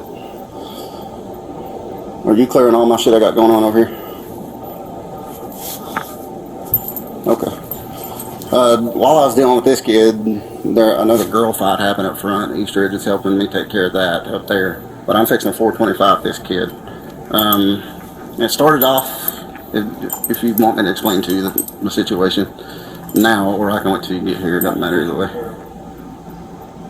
Are you going to transfer time? Yes. Do you want to go and put your car right here? My car is like, whenever we walk out the doors here, it's like right there.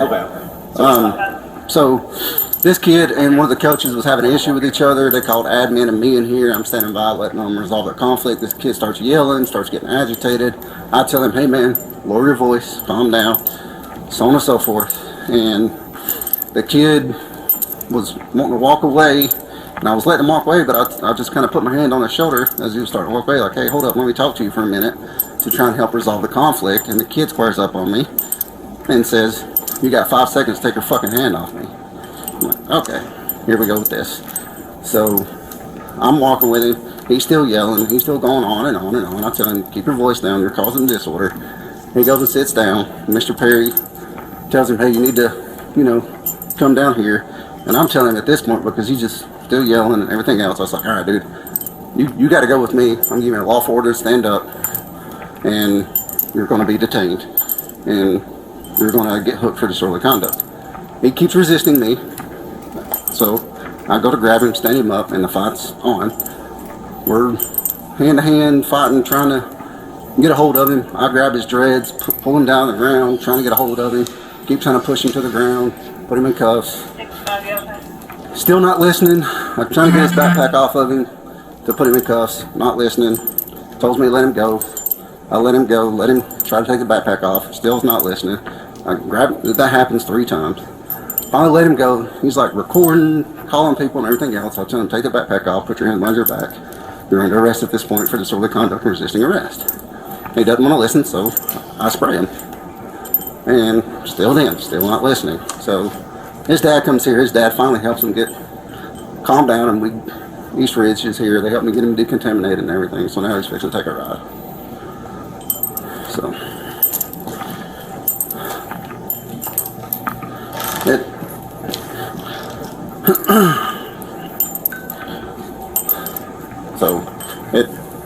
yeah, I'm fine. I'm just trying to. This shit's about to be viral because there's like 50 kids in the damn gym that whenever we started fighting, started pictures and videos and all that shit too. So yeah, the new gym in the back. And then during all this, 2 girls got to fight in the front. So East Ridge is helping me deal with that. So.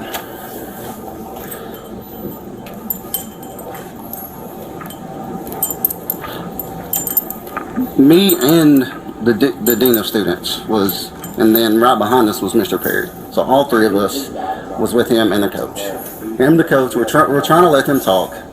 And they keep talking over each other. They're both getting a little agitated. Well, the kid starts getting even more agitated and tensing up and everything else. So I tell the kid, like, hey, yo, lower your voice. You're making a scene inside the gym. Pretty much telling him, look, you're causing a disorder. And he doesn't stop doing that. He's trying to walk away. And at this point, I'm wanting to stop him and talk to him to get him to calm down before putting him in handcuffs. Correct.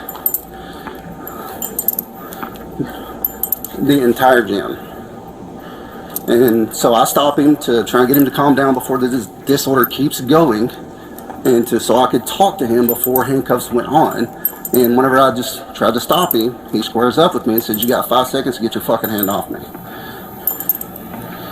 And I was like, all right, so at that point my mind was made up. He was going with me because you've already caused a disorder, and now you're squaring up on me saying I got 5 seconds to get my hand off you, and all I'm trying to do is prevent you from going to jail. And then I follow him up the bleachers. I go to put him in cuffs after I told him to stand up several times. Gave him a lawful order, said that over the body cam, giving him a lawful order to stand up. Didn't want to listen. I grab him to stand him up, and the fight starts. And I'm grabbing him, trying to throw him down, end up grabbing his dreads, jerking him down on the bleachers. And then the rest of what I told you is, backpack, not wanting to take it off. Give him 3 different chances to take it off, still wouldn't take it off. So instead of going hands-on with him again, I spray him, which is the next step in use of force. So, and then he just sat down and wouldn't listen. And when Dad finally got here, because Dad was pissed off, screaming over the phone, I explained to Dad when he got here what was going on. Dad calmed down and then helped me get his kid calmed down enough to go in here and get him decontaminated. So. It literally just left. No, the gym's fine. It was just a one quick burst, just psst. It wasn't like a full can or nothing.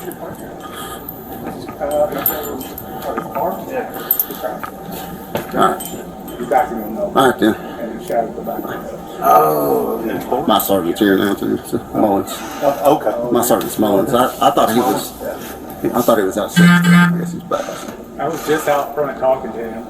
And I was like, all right, his radio started to go off. He's like, all right, I gotta go. I was like, all right, see you, man. Yeah. I went and got a thing of ice for the car. And hello.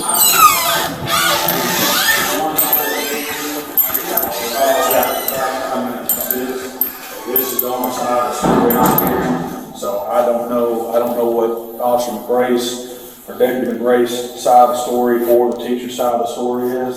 So I can't comment on any of today's events. Okay, I was trying to help the young brother out, get him squared away, and he was refusing to let me help him out. Okay. Once you got here, he decided he wants to stand up. We'll get him in here. I got to take it. You know, This is my focus. I was uncomfortable in the situation before it got farther with him putting his hands on me. well, and that's acknowledge me saying that's making fine. me uncomfortable. That's fine. I took it further. But I was trying to come in here and help you out. Okay. Yeah, I'm not talking about that. I was already in a situation I felt unsafe, is what I'm saying. Yeah. Let's step back outside. There's an echo in here. It's probably hard for your dad to hear on the phone when we're talking. Yeah. So let's step out here. Okay, you're coming in.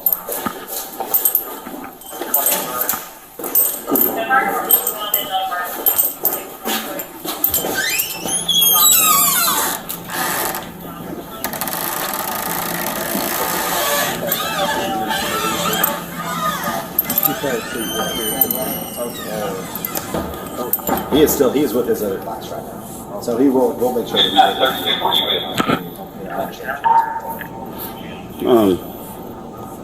At this point, with everything happening, like I told you, you gotta take a ride with me. Okay. I got your bag, and this is the take it. So, at this point, man, I need. Anything you want me to take with you? I'm gonna take with me. You wanna give me your phone or anything?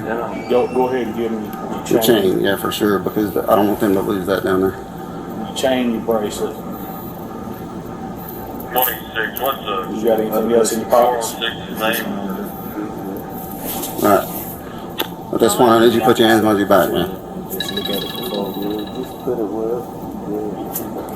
Thank you for coming down. Form after. I seen a couple hours, right?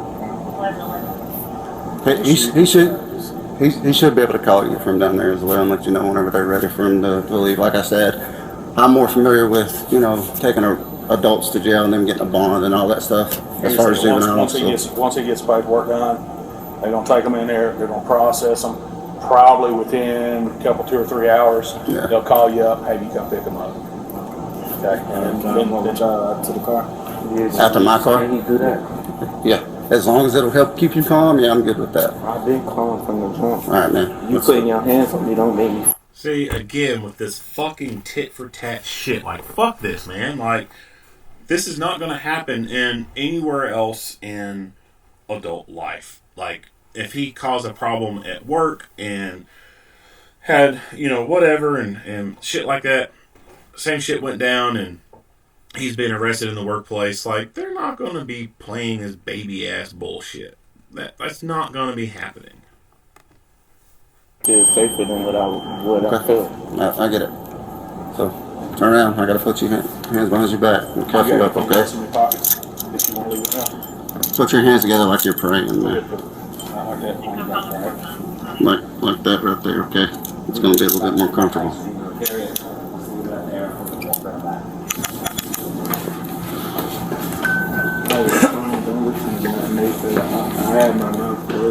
Now, keep in mind his backpack. Earlier, he was very adamant about not taking this backpack off. Where is it? Has anyone gone through it yet? Like I said, there's 2 reasons why he didn't want to give that up. Either 1, he was just being defiant, and that was his way of still being able to exert control over the situation and him being dominant, or B, there's something in there he did not want him to find. I told them what they had. I spoke when I needed to spoke. I stayed minding my business like I was from a Know small your people here? Okay. I didn't know I was coming in. This mom or It's my close sister. your sister? Stayed in this gym where they done all that stuff for a reason. I didn't go nowhere else because the situation I had to like that. had everybody else move out the gym for a reason so they don't see what's going on. I'm only holding on to you, that way you don't fall. Because you can't catch yourself with your hands behind your back.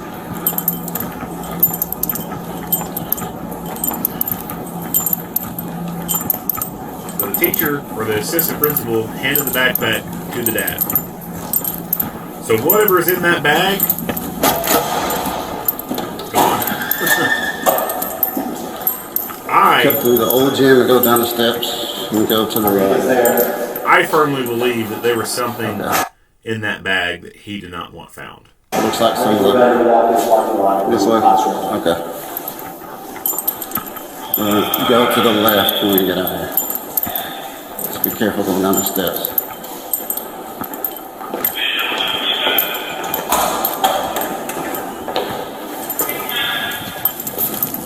Cut this way.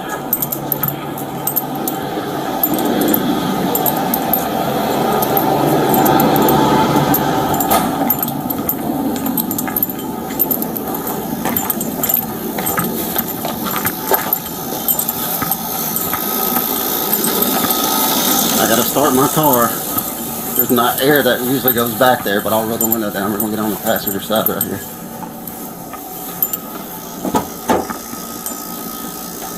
Go ahead and have a seat, okay? Market Street? Yeah, going down JDU down there. Off Holly Street. Not Market Street. Holly Street. Holly. Oh, Holly. Yeah, right off East 3rd Street.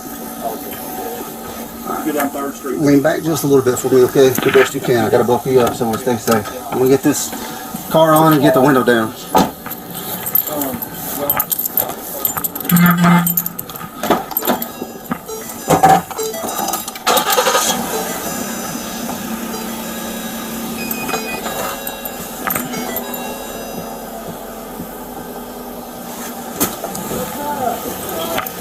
Hey, y'all mind sit with him real quick? I gotta get my computer out of my office up there.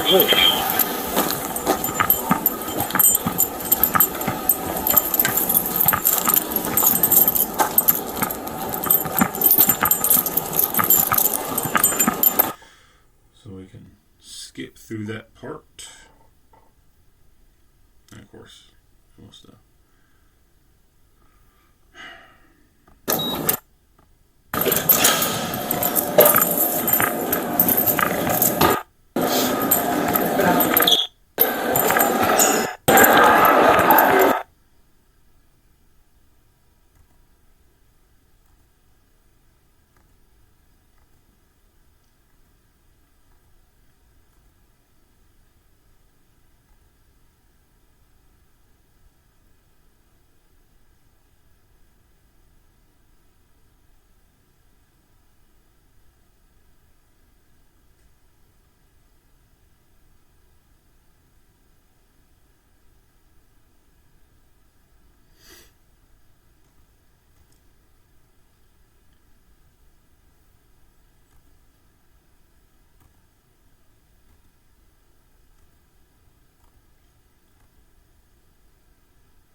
I don't know what's going on with the audio, but looks like the agency cut the audio.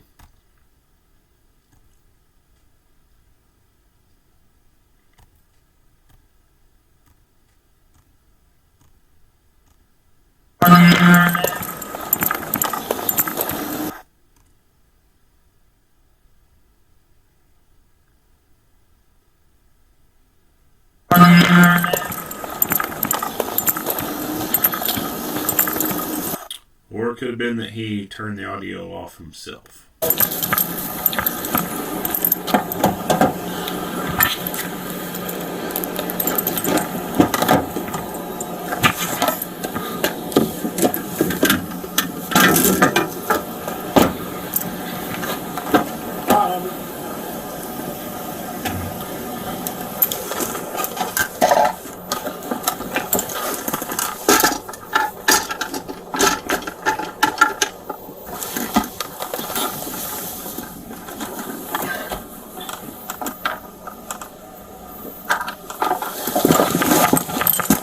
And that's it. There's no more footage to be had. You can see down there the thing that's at the very end.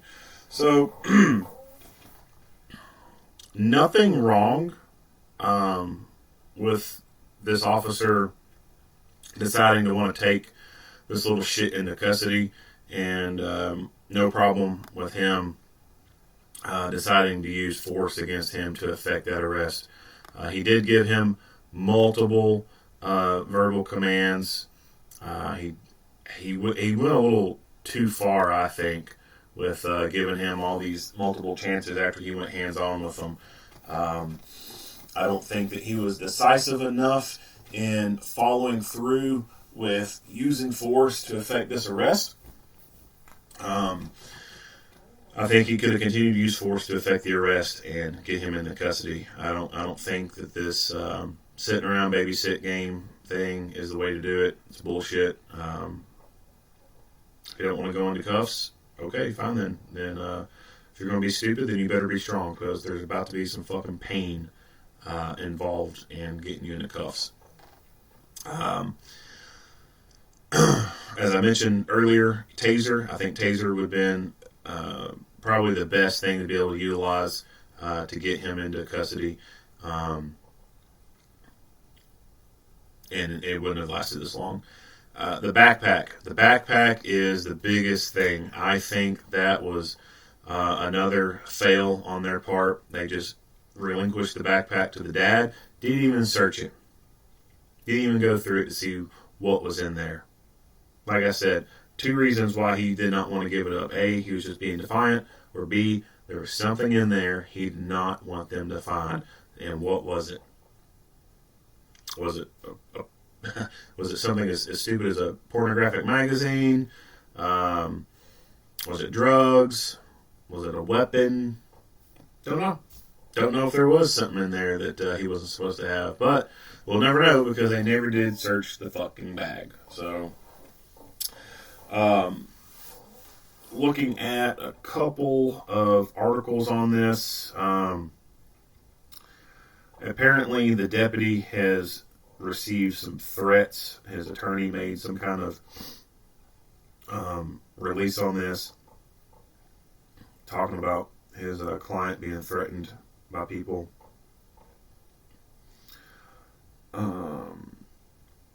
There's a couple of releases, one from the sheriff's office and one from the school itself. So the school, let me bring this one up. So the school says the Hamilton County Schools community believes that the importance of safe and supportive environments is critical to seeing all students thrive and experience a future without limits. Earlier this year, our community held firm to this belief to fully fund a safety officer in every building in Hamilton County Schools. With this commitment comes the opportunity to confirm the shared beliefs of the school system and the sheriff's office in the service to the children of our community. This week, an incident at East Ridge High School resulted in questions and concerns from the community and inside our district about how we are putting our beliefs and commitments into action and their implications for our students. While there is still work to be done to gather all information about this week's incident, our leadership has taken steps based on what we already know. We are reviewing our policies, procedures, and training concerning the roles and responsibilities of administrators and security officers in our schools. We are working with our law enforcement partners to ensure that we put students first as we work to keep our schools safe while treating all students with dignity and respect. We are providing clear and firm guidance to schools and law enforcement regarding our shared beliefs, commitments, shared protocols for engagement, and a continuous improvement process to foster student-centered relationships that support the safety and well-being of all HCS children. As we move forward in this process, we are committed to learning and growing as we improve our shared responsibilities with law enforcement. Earlier today, we heard from the students at East Ridge High School during a peaceful and respectful student-led demonstration in the school's football stadium. Just as we listen to the concerns and thoughts from our community, it is important that we also hear the voices of those in our classrooms who are directly affected by our actions. We appreciate our students' willingness to be part of this conversation, and we value their input. Providing a learning environment where all children feel safe, valued, and supported is a shared responsibility. The information we learned from this week's events and the input we receive from those who add their voices to this discussion will better inform us as we work internally with our partners and with our stakeholders, continue ensuring that all our children are well. We look forward to working with all who are part of this important conversation. Again, like I said earlier, he's not a child. High school, they're not children. So I don't agree with them using the terminology children in this. Now, obviously, this school district also probably operates elementary schools. Those have children in them. A high school does not have fucking children in it. This is, of course, just a bunch of mumbo-jumbo fucking HR bullshit they put out. Going back to the beginning, it's critical to seeing all students thrive and experience a future without limits. What about these good students? What about the ones who don't cause any fucking problems? They're there to actually learn. They put forth a good faith effort. The ones who are likely going to be something. Why are we jeopardizing that to them? Why are we subjecting them to shitty-ass environments with little shitheads like this in it? That's not fair to them. Again, like I said, people like this, if they want to be a problem within a public school, they just need to be removed from that public school. It should be a privilege, not a right, to be going to a school. Schools, in my opinion, are nothing more than government-funded daycare. That's really all they are.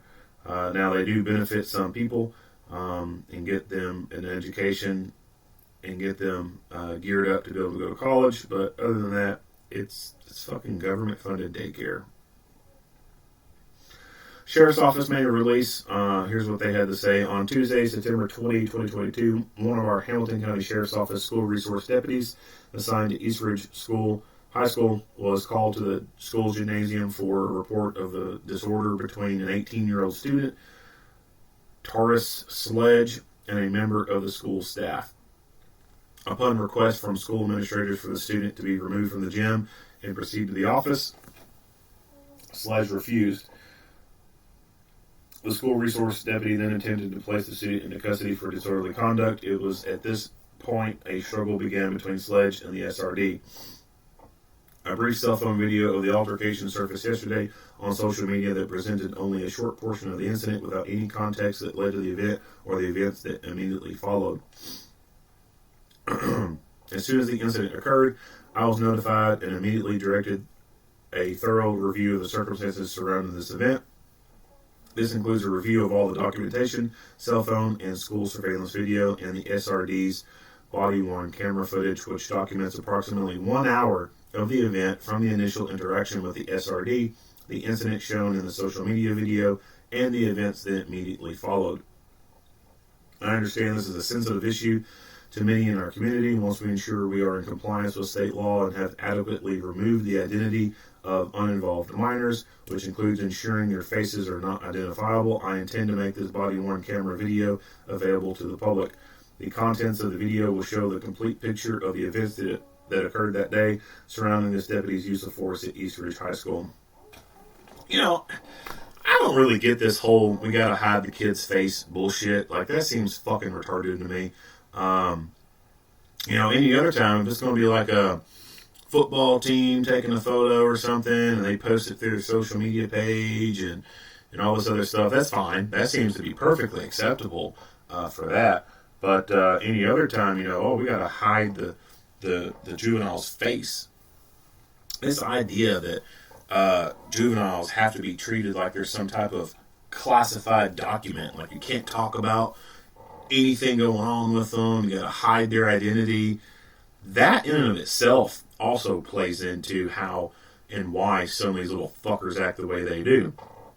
They have complete anonymity, and the juvenile system is just completely fucked in and of itself. And there are real no consequences when it comes to the legal side of things. And so I have no doubt in my mind that he's been involved in the criminal justice system before, starting with the juvenile system. They had mentioned earlier in this video that there was an incident last year.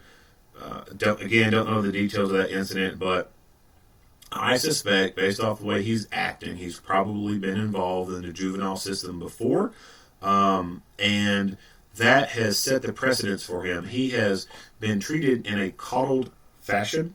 They pandered to him. That's what happens in the juvenile system. There's probably a good chance that he probably never went to a juvenile detention. It was probably handled all through just the court. And that is something, for example, here in Kentucky, that is a real true miscarriage of justice. Juveniles are taken to a court-designated worker who is a person of the court, and then they decide whether or not that juvenile is going to go to juvenile detention. Oftentimes, the juvenile is just released back to their parents. So a juvenile who commits something like the act of a burglary, they break into someone's fucking house and they steal shit. Police catch them. Let's say they stole a laptop. Police have to take them to the court-designated worker. The court-designated worker does paperwork, does a scoring system, and that juvenile gets released back to their parents within a matter of a couple hours. They never see the inside of a juvenile detention facility. All they do is see the inside of a police car, the back seat, and then they go into the police station and or the court-designated worker's office. Typically, they try to make them go to the station because they don't want to have them paraded into the court during the day. If it's nighttime, obviously the court-designated workers going to have to come to the station to talk to them, because if they're in the courthouse is closed at night. And then they get released to their parents. And then in Kentucky, juveniles get 3 misdemeanors automatically pretrial diverted, and they get 1 felony automatically pretrial diverted. So they'll stick with the court-designated worker on their first offense, whatever it is, and they'll have them do something like write an apology letter, attend some stupid bullshit class. You know, if they got hit with possession of drugs, they might have to take some type of class or 2 on drugs and addiction and do a little workbook talking about the drug problems and stuff like that. And then so long as they're crime-free for a certain amount of time, their case gets dropped, essentially, and that's it. They don't really ever have to go proceed any further with that. And when you get 3 automatic things like that, and then even if you do get some kind of sanction, you know, home incarceration or something like that, those are alternatives to detention. So they'll do home incarceration and some other things just to avoid putting them in a detention center. If they do enough stuff to finally get put into a detention center or do something is what the state deems is egregious enough to go in, then they go into the detention center. The detention centers are a fucking joke. Here in Kentucky, I know they're a joke. From what I hear from other people, they're obviously a joke in other states as well. It's kiddie jail. Like they have this mindset that they're little children and that they're victims of trauma, and so they get to have access to PlayStations and Xboxes, and they have, you know, lots of gym time, and just it's stupid. It really is. They treat them like little children when obviously they're not children. They're delinquent offenders. So that, you know, that whole shit goes into another supporting factor into why some of them act the way they do. Got it at home. They ain't fucking minding at home. They're sure shit not minding very well in school. And then when legal stuff finally happens, boom, it's a fucking cakewalk. It's a joke. They don't take anything serious. And so they think they can keep doing the same bullshit. And it's going to be the same as it's always been. Obviously, that's not the case when you become an adult. Then it is a full sudden stop when it comes to the adult world. And it's kind of interesting, too, because the way these juvenile systems work, you know, they want to protect them from trauma and all this, when in reality, when they baby them so much and coddle and pander them, all they're doing is setting them up for a major mind fuck when they turn 18 years old. When they turn 18 years old, there is no fucking hands-off approach. There is no soft approach. There's no coddling. There's no pandering. They're an adult. They're going to get treated as an adult. They go to the jail. That jail ain't going to give a fuck if they ain't feeling good. The jail is not going to understand them when they say, I want to talk to a counselor. The jail's going to tell them what they need to do. If they don't do it, they're going to slam their fucking ass on the ground. They're going to get tased. They're going to get sprayed. They're going to be put in a restraint chair. So when you think about a juvenile who, throughout their young years, who's been in and out of the system, and there's nothing like that ever happened. They barely ever get hands put on them, and when they do, it's just a little twist of the arm, you know, say uncle. They go years of a soft approach, no real consequences, being able to dictate what they want to do, stand around, refuse to go anywhere, demand to talk to a counselor, demand to talk to their favorite staff, their favorite supervisor, and then be appeased to that. They go years of that, and then when they become an adult, they reach that magical number of trips around the sun. Then all of a sudden they are thrown into an environment where it is a drastic change. There is none of that fucking babying shit goes on. It is, boom, the shit has done hit the fan. That has to be realistically traumatizing for them. Like, it really does. It has to be a fucking shock to go from years of being coddled and pandered to all of suddenly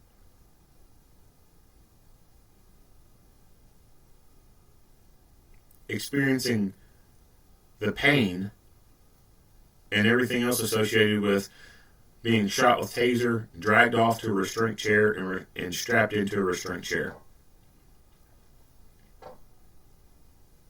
Yeah. So, I don't think the juvenile system is set up for success in any way whatsoever. I think it's a huge joke, and really all it does is set people up for failure.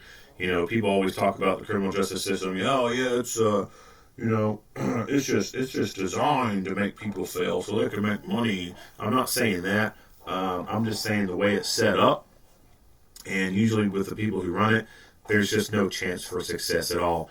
The way things are written, the mindset behind it, yes, they do have the mindset of there's going to be success behind it. You know, the people who write this stuff up and try to implement things, they have good intentions. Their mind is of wanting to help, wanting to make things better, but a lot of times they're just out of touch with reality. They don't know what the fuck they're talking about, and they just create things that make things worse, and it does not help, and it ends up a colossal failure.